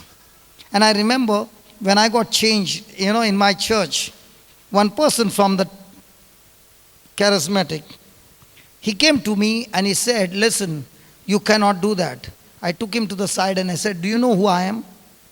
Today night I'll finish you. Your body also will not be found. Don't mess with me. And the way I spoke to him, he got so scared, never came close to me. And I said, God, I can fix all these people. He said, but you can fix all these people, but that's not how I taught you. All this time you were using your hands, but this time I want you to use your love. I come from club life, I come from fights, I come from all this. And that's in me, it's in me, fight. But now what is the fight? The fight now is the thoughts. You go and do what you want, but you can't stop me from loving you. That's the fight. Are you understanding? So, a person who comes from this category, and when he looks into his life 19 years later on, he can't believe that this is what has happened. Who changed it? I never changed my life. I only made a decision to submit to God's word, and God's word changed my life. If a person who can come from extreme on that side and can change, how much easy that you can change. And that change will take place only when I make that decision to walk in love. So when I say love your enemies, when Jesus says love your enemies, if I follow it, I become a person that you have never ever imagined. But I fail to love my enemies. Now what happens? I become an extreme bitter person. Let's take an example of love your enemies. Do you remember John the Baptist, a prophet of God, spoke against Herod and told him that what you are doing is not right. You have taken your brother's wife and you have kept her with you. And that is absolutely displeasing before God. Herod got angry, arrested John the Baptist, put him in the prison. There was a party on a birthday, and that woman whom he had kept, her daughter was performing. And Herod was drunk, and he made a decision and told her, ask whatever you want, I will give it to you. The girl ran to the mother and said, what should I ask? The mother hated John the Baptist. She said, I want the head of John the Baptist on a platter right now. So Herod killed John the Baptist, brought the head on the platter and gave it to this girl. The disciples came and took the body of Jesus, and they went. And they spoke to Jesus about what happened. The Bible says, Jesus was filled with sorrow, and he was going to a deserted place. And when he moved to that deserted place, the multitude who came to know came after Jesus. And Jesus, when he saw the multitude come, he was filled with compassion. He forgot his own sorrow, and that day he healed them all. On that day, he multiplied the loaves and the fishes. Now the question is, was John the Baptist the cousin of Jesus? Was Herod his enemy now? Because he had killed one of his family members. Now did Jesus have the power to go and fight against Herod? Did he have the power to call the angels to wipe out Herod's whole family? Now, did love do any of those things? Did love curse Herod? No. Because love began to understand that this incident that has happened because of the kingdom of darkness. It was not Herod, but the kingdom of darkness where Satan has used Herod to kill John the Baptist. What did Jesus do? He went, and when he saw the multitude, preached the gospel and destroyed the kingdom of darkness and the works of Satan by healing the sick. My friend, when somebody comes against you, it's not that person, but the kingdom of darkness that we are fighting against. And now when I'm operating in that agape love, I have the opportunity to practice that agape love, which destroys the spirits that are in captivity, that are keeping people in captivity. So where am I going to fight? Fight against those people who have come against me, or fight against those spirits that are using these people to come against me. What did Jesus do? Did he go and pick up a fight? Oh yes. With the person concerned? No. With the spirit concerned? Yes. Now in our lives, when something like this happens, where do I go?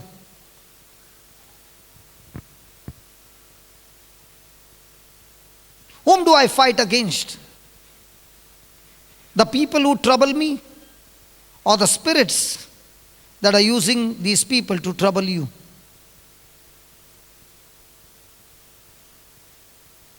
And that's what Jesus wants to teach us today. He's saying, surely as long as you are living in this world, there will be troubles. Satan is your enemy. He wants to kill you. He wants to destroy you. And he's going to use somebody or the other or a situation to cause irritation in your life. But are you going to pick up a fight and get bitter with people? Or are you going to operate in agape love concerning the person? Are you going to dislike the person, or are you going to dislike that spirit operating in that person? Are you going to dislike that sin, or are you going to dislike the sinner? Are you going to curse that person, or are you going to bless that person and curse that spirit and command it to leave? What is going to be my action, mode of action? Jesus says, do good to them. What is the solution when somebody comes and hurts you? Jesus says, the solution to come out of your situation is go and do something good to those who come against you. You pass the test, you win the test, the reward is yours. But when somebody comes and does something wrong to you and really hurts you, everything in my natural human nature comes against me, and I want to do something bad to those people. At least if I can't do bad in the physical, at least I'll have bad thoughts against them. I will have a curse against them. I don't want God's best to come into their life. I want to hear the news that their life has become worst. When that is the attitude, my friend, it is not at all love. You are bitter. You also are now caught up in the devil's web, and your life is destroyed. But when somebody does something wrong and you're praying for them and you're blessing and you're saying, God, I bless them, and according to your word, I want to hear good things happening in their life. Are we prophets and prophetess? Everybody seated here? We all are prophets and prophetess. How do you know? Because Bible says life and death is in the power of my tongue. So under extreme pain, and the person who is causing me pain, what is coming out of my mouth? Prophecy of God's best, prophecy of God's goodness, prophecy of God changing their life, prophecy of their household accepting Jesus as their Lord, God and Savior, or curses after curses and destroying my own future. Do we go through this every day? Oh yeah. Do we have this practical experience every day? Yes. Now in this practical experience, as Jesus given us the solution how to love. What about Jesus himself? How did he love? In spite of all the negative things that were done to him, what was his response? His response was, Father, forgive them, for they know not what they are doing. Because if you don't forgive them, each and every one of us are going to hell. You know, Jesus pronounced a blessing in the midst of those who hurt him and destroyed him, tried to destroy him. How did Jesus win? With agape love. How are you and I going to win? With agape love. And how am I going to do it? He has given us the solution. Praise the Lord. Thank you, Jesus. What's the time? Hallelujah. Can you just write down some things? Is it helping you, my friend? Hello. Now before you write, do we all have the power to love? Is it in us? When will this power flow? When I change my And when I change my thinking, do I have my willpower that will help me to do it? Never. With my willpower, I cannot win. But with grace power, can I win? And when will grace get activated? When I say, God, I need your help. Come on, we can do it. Hello, we can do it. And I stand before you in my life. I've seen opposition, I've seen persecution, I've seen so many things. But you will never see me fight back. Why? Because my job is not to fight back. My job is to continue to do good, what God has called me for. And in this 19 years, when I look back and the kind of manifestation that God has given in my life, I can tell you what I could not achieve in my lifetime labor, I have achieved in this 19 years. So actually speaking, the opposition that came in my life actually came for my good. It helped me to train myself to be a person of agape love. So can we use that opportunity? What is our prayer all the time? Lord, this person is troubling me. Please get this person out of my life. What should be my prayer now? Lord, I thank you for this person who is troubling me. And you are going to teach me how to operate in this agape love. And I am depending on you. Teach me, Lord, to do something good for this person. And if I am not able to physically go and do something good, let me pronounce some blessings on this person. Lord, I want to see your best come into this person. Lord, I want to see this person's life being changed and transformed. What did you do? You operate in agape love. What's the result? Amazing reward. Thank you, Jesus. That's why Jesus said, they shall know that that we are Christians by our cross, by our cross. They will know that we are Christians by our big cross. They will know we are Christians by a big cross, by a big cross. They will know that we are Christians by a big cross.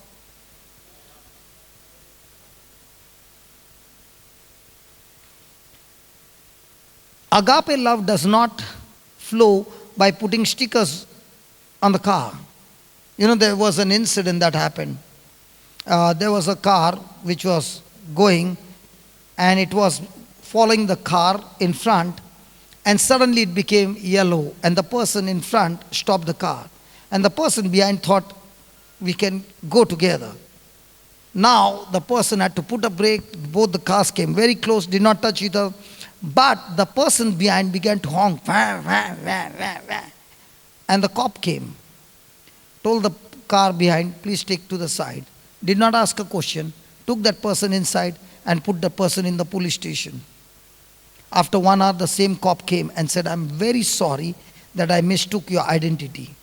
Till that 1 hour, this person was making the whole police station mad, praise God. And then that police said to this person, I'm extremely sorry because I mistook your identity. When I looked at the car, Jesus loves, Jesus forgives, Jesus protects, the rosary and all that, and the person who was driving, the fruit very different, I knew this car has to be stolen. Because a person who is the owner of this car can never do that. So I took you inside, put you inside. And when I checked, you are the owner. So do we have sometimes a car with a rosary and the owner coming out and giving all the galis on the road?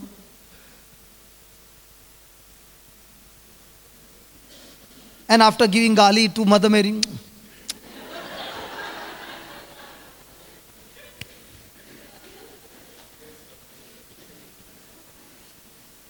if you are putting rosaries and pictures of Mother Mary, be careful.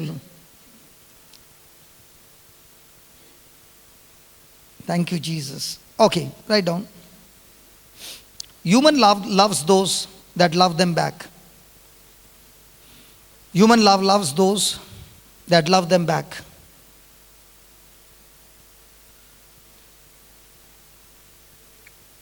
Human love loves those that love them back. That love them back. Human love loves those who are easy to love. Who are easy to love.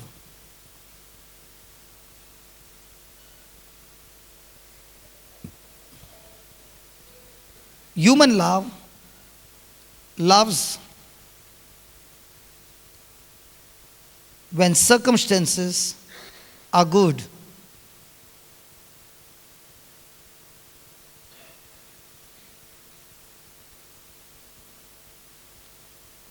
But the love of God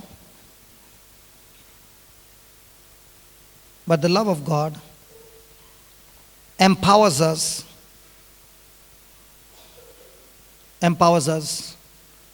to extend beyond the limitation of human love. Beyond the limitations of human love, and to love those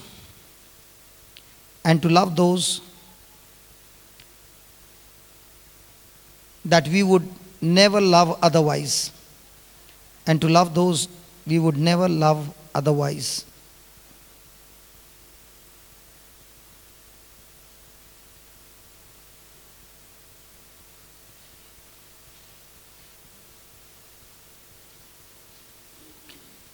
God kind of love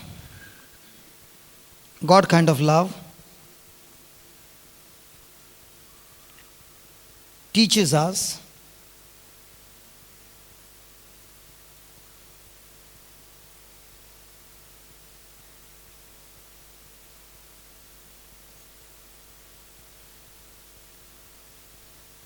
to pray earnestly,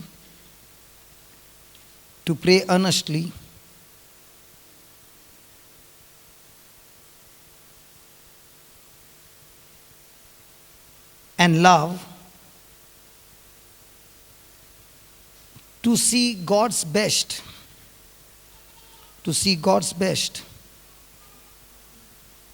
in the lives of others.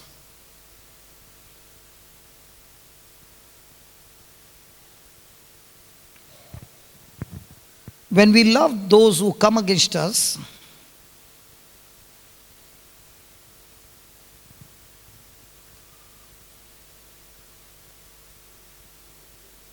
we find ourselves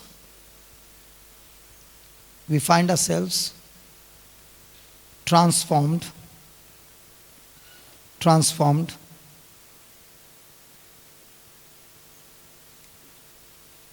into the image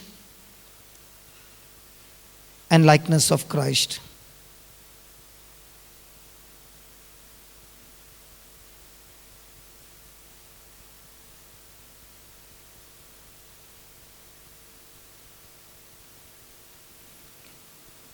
When John the Baptist was killed,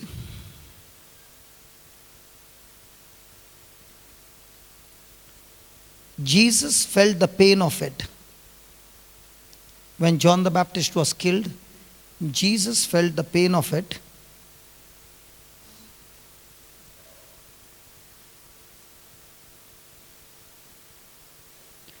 Jesus did not react.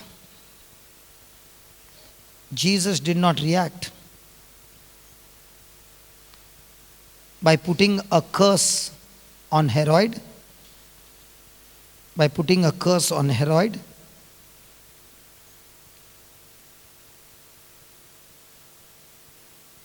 Love did not go to Herod's house.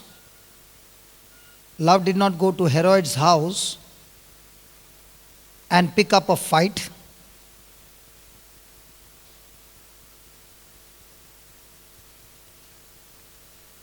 Love did not call angels down to destroy Herod's entire family.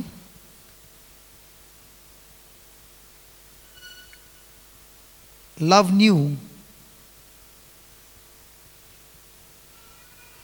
that this was an attack. Love knew that this was an attack from the kingdom of darkness.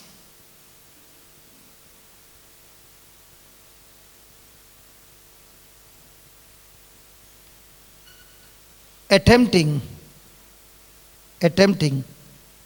to destroy the work of God. Attempting to destroy the work of God. So love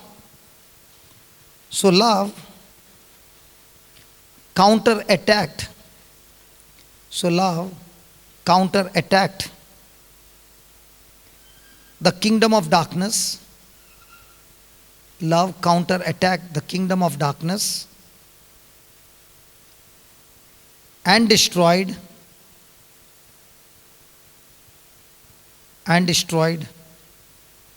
the works of Satan.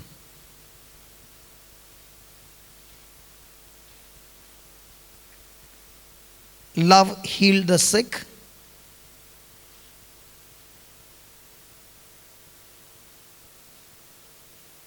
And multiplied the loaves and the fish.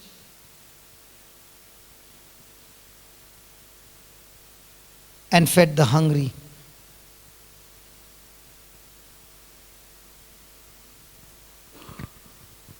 When enemies hurt us,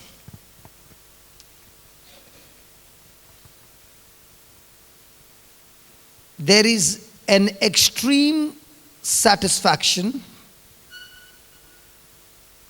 There is an extreme satisfaction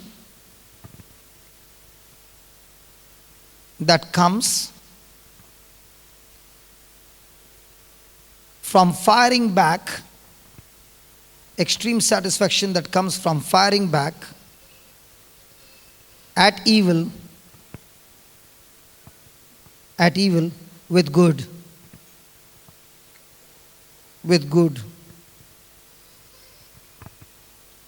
Jesus could have done a lot of things.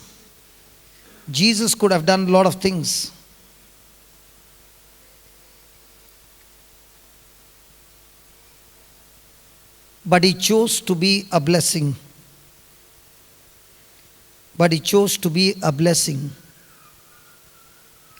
And not a curse.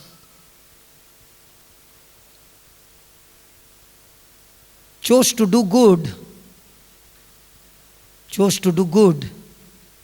and not evil.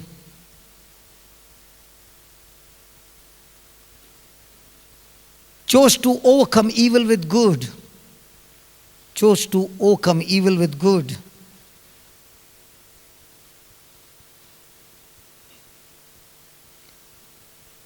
When something bad happens to you,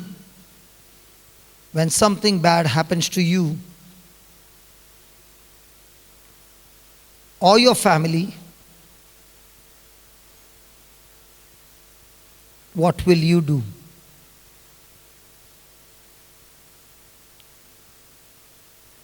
Will I seek evil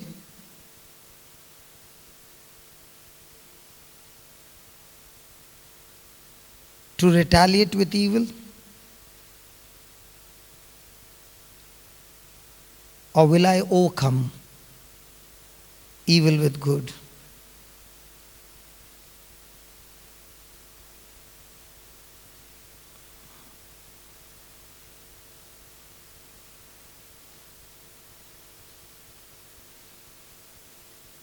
Thank you, Jesus. Jesus wants us to be a blessing to others. Jesus wants us to be a blessing to others. He wants us to be love. He wants us to be love and light.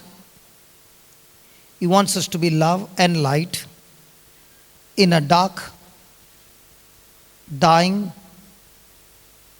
and decaying world. In a dark, dying, and decaying world. When people come against you,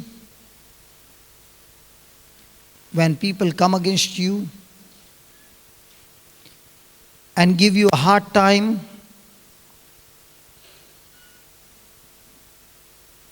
pray for them.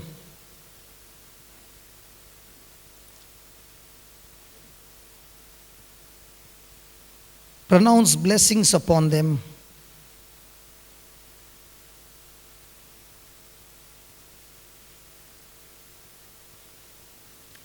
And this is a true symbol,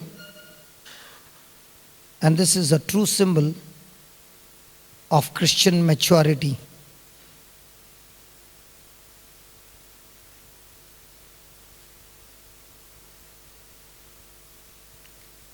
A love that looks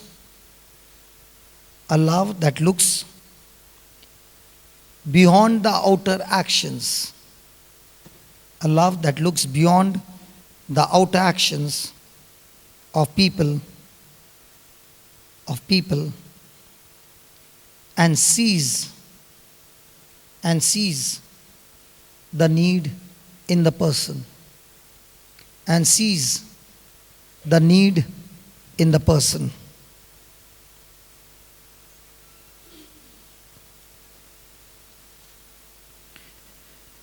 Hallelujah.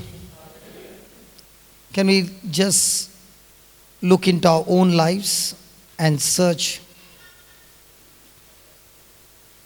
what kind of life am I living?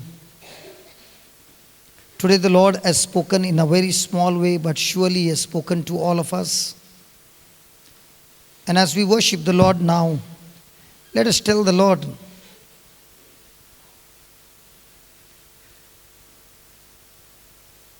Lord, I need your power, the power of your love, the power that you have poured in each one's heart. I want to learn to use this power in my everyday life. Power of love.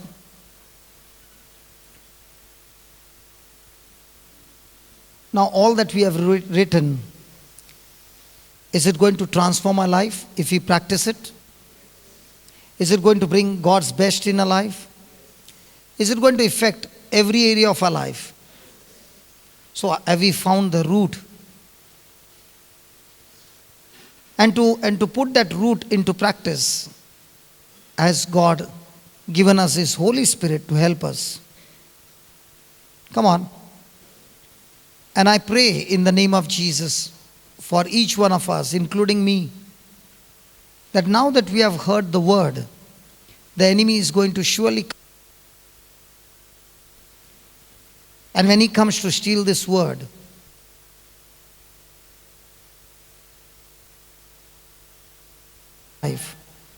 is it going to reach us into God's goodness and God's best? And more than that, our relationship with God extremely intimate. Praise God. Hallelujah. Thank you, Jesus.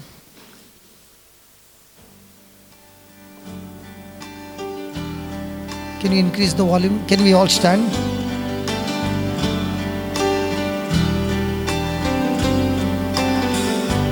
Lord, I come to you. Let my heart be changed. Renewed, flowing from the grace that I found in you. Can we tell him again? Lord, I come to you. Let my heart be changed. Lord, I come to you. Let my heart be changed. Renewed, flowing from the grace that I found in you. My friend, can you just close your eyes and tell the Lord, Lord, I found the grace that I find in you. Lord, And I come. to you. Let my heart be changed, Let my heart be changed. renewed, Renewed, flowing from the grace flowing from the grace that I found in you.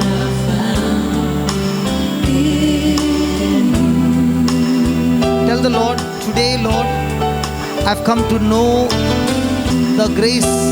All this time, Lord, I never knew what is grace. And I was all the time trying to do it with my own strength, Lord. But here I am, this very moment.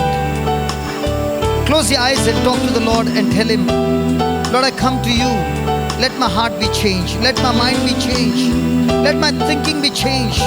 It is this corrupt thinking that has deactivated this agape love that you have put in my heart, O Lord. Lord, I want it to be renewed. My mind, my thinking completely renewed. Because the grace of God flows when my thinking agrees with you, Lord. Here I am, Lord, asking you, please help me, Lord, that I want my life to be changed. Come on. Lord, I come to you. Let my heart be changed. Renew, flowing from the grace that I found in you. Tell him one more time, Lord, I come to you. Let my heart be changed. Lord, I come to you. Let my heart be changed. Renew, Flowing from that grace. flowing from the grace that I found in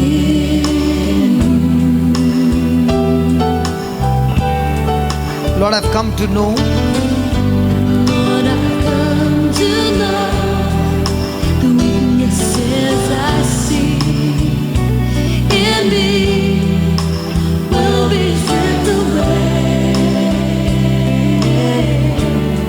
by the power of your love. Tell him one more time, Lord, I've come to know Lord, I've come to know the weaknesses I see in me. Come on, tell the Lord. Will be stripped away by the power of your love. Lord, I've come to know the weaknesses I see in Lord, me. I've come to know the weaknesses I see Believe they are being stripped away in me. Will be stripped away right now by the grace of God. Come on. by the power of your love. Tell the Lord again, Lord, I've come to know through your word, oh Lord, through your word, Lord, I've come to know the weaknesses I see weaknesses I see in me in me. will be stripped away Will be stripped away by the power of your love. So hold me close, Lord. Hold me close, let your love surround me. Believe, my friend, believe it. Bring me near, Draw me to your side. draw me to your side. And as I wait, Lord, And as I wait, I'll rise up. I'll rise up like the eagle, and I will show you your spirit leads me on in the power of your love. Tell him again, hold me close. Tell him again, Hold me close, let your love let your love surround me. bring me near.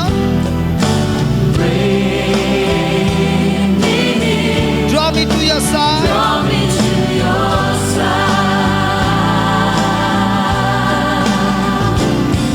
And as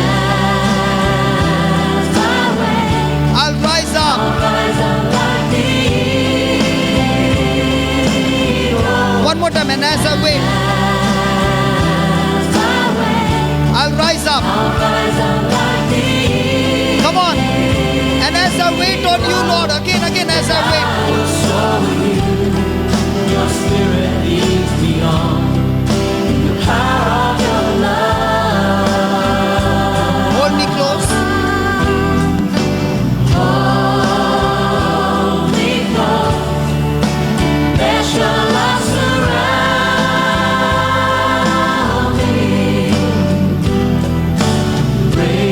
Bring me near, draw me to your side. And as I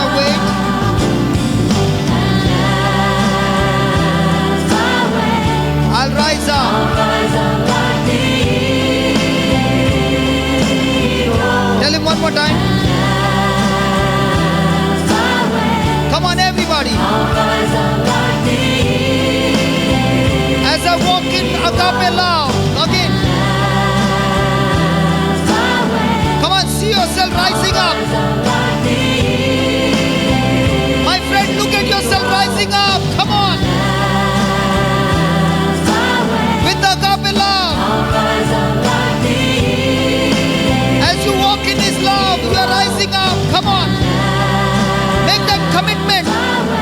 Lord, as I walk in that love, I'll rise up like an eagle. Come on. Tell the Lord. As I wait on you, Lord, I'll rise up.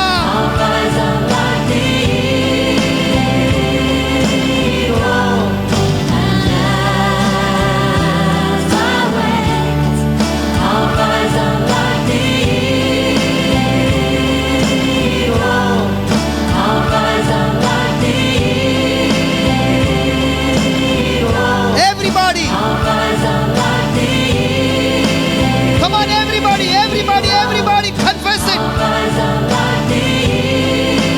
From your depression, from your hurts, from unforgiveness, from bitterness, from all kinds of fear. Come on, look at yourself. It's time to rise up. Oh yes, I'll rise up like an eagle. Come on. Come on, tell the Lord, with you, Lord, I will rise up. I'll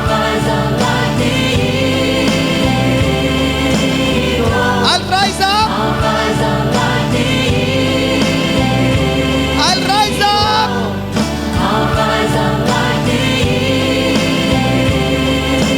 I'll rise up.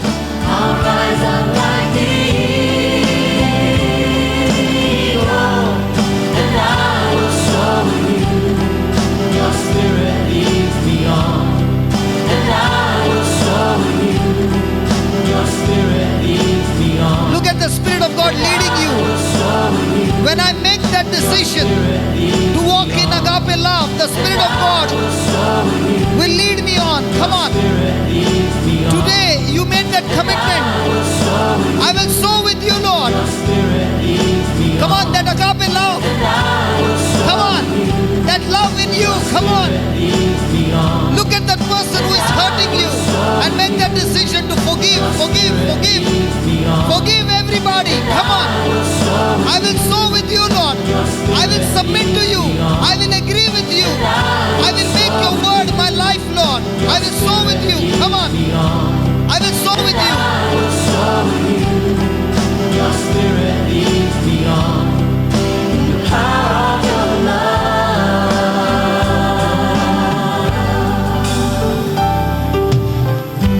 Lord, open my eyes. Let me see you face to face. The knowledge of your love as you live in me. Come on, tell the Lord, Lord, I've been blind all this time with bitterness and unforgiveness. Unveil my eyes, Lord. Unveil my eyes, let me see you face to face. The knowledge of your love as you live in me.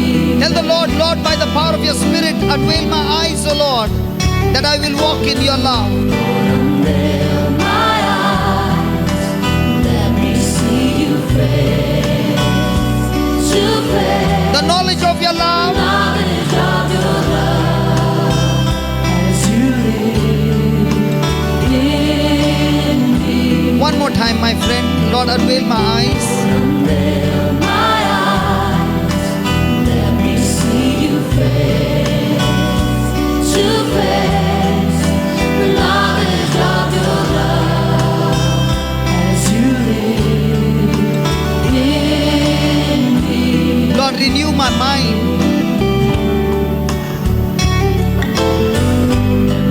Renew my mind as your will unfolds in my life. You're living every day. How? By the power of your love. Tell the Lord one more time. Lord, renew my mind. Renew my mind as your will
Hallelujah. Thank you, Lord. Praise you, Lord. Glory, glory, glory, glory. Thank you, Lord. Hallelujah. Hallelujah. Come on. Come on. The love of God. The love of God forgives us. Thank you, Jesus. The mighty love of God. The mighty love of God. Thank you, Jesus. Thank you, Jesus. Thank you, Jesus. Thank you, Jesus. Hallelujah, hallelujah, hallelujah, hallelujah, hallelujah. Thank you, Lord. Praise you, Lord. Hallelujah. Thank you, Jesus. Thank you, Jesus. Thank you, Jesus. Thank you, Jesus. Thank you, Jesus. Hallelujah. Hallelujah. Just put that slide. 2 minutes. I won't take much time. And as I wait, sorry brother, and as I wait, hey, that word wait is when I've renewed my mind and I'm stuck to God, agreeing with God. So my friend, today, let us make a decision that I will walk in love. And you know, when you walk in love, you are never thinking about your own benefit. Jesus never ever looked at his own benefit. He never lived his life for himself. He lived his life for God and for you and me. So when a person is walking in agape love, he no longer lives his life for himself. So let us close our eyes and make a final prayer, a commitment to God, and say, Heavenly Father, everybody, Heavenly Father, I declare by faith that today's teaching has opened my eyes. I commit myself to you and I make this decision to develop the agape love as the most top priority, a primary focus of my life. And I thank you that this agape love you have already poured in my spirit. And with joy, knowing you, knowing your word, the truth, I'm able to draw this joy, this love in my life from the well of eternal life.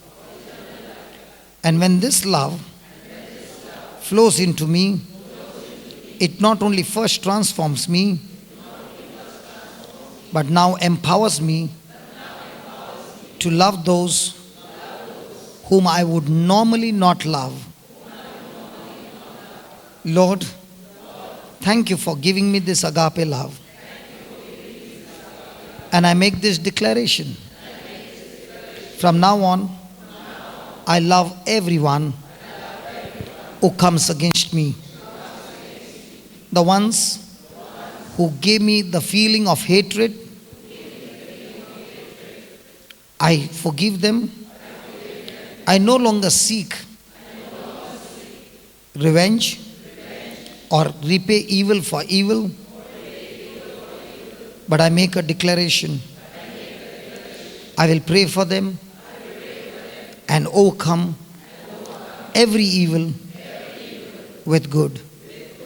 Lord, I bless them all and I overcome all bitterness, all hatred, all unforgiveness with your agape love.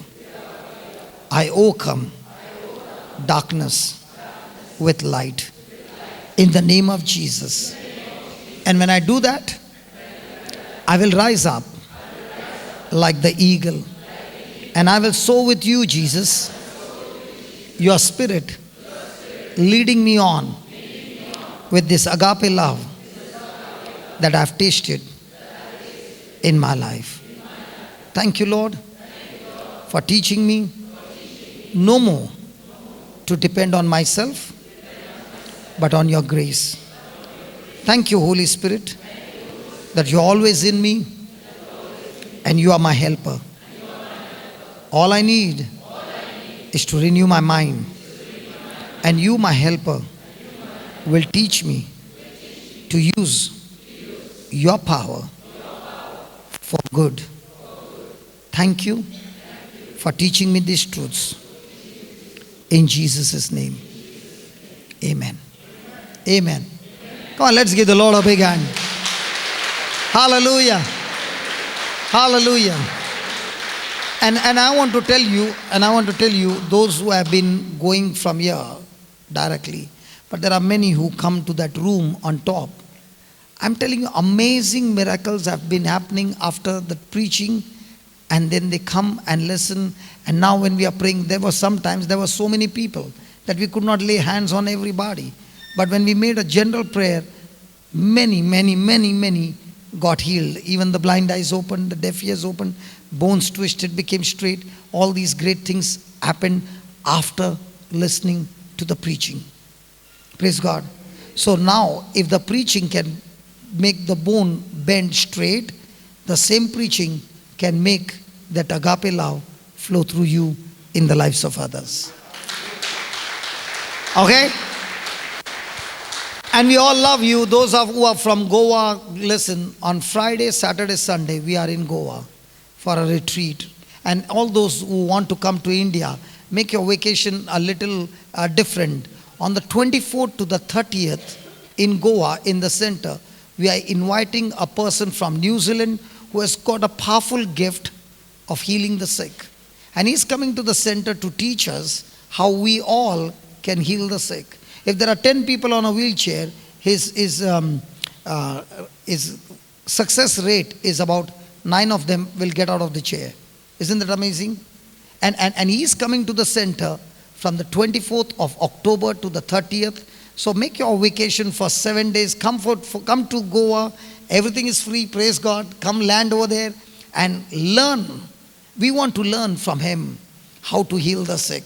Okay? And when we learn, we can do the same and help so many people around us. So can you put these dates together? 24th of October to the 30th of October. Praise God. Hallelujah. You can tell your friends, no registration required. Please keep coming. I'm expecting at least 5,000 people to come and learn.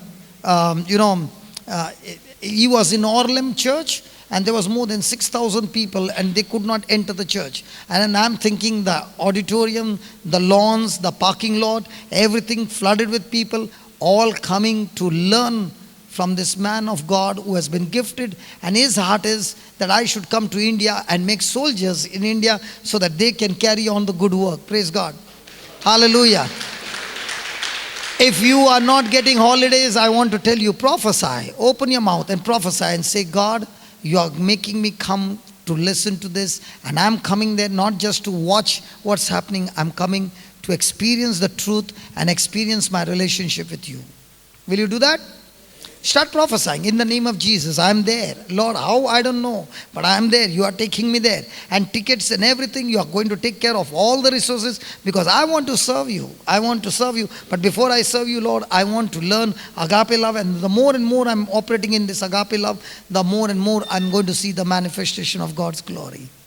When I heard that, out of 10, 9 got out of the wheelchair, I'm so excited because I want to learn from him. Praise God. Hallelujah. Thank you, Jesus. A great shift has taken place in the ministry. Thank God for all of you. And please keep praying in tongues.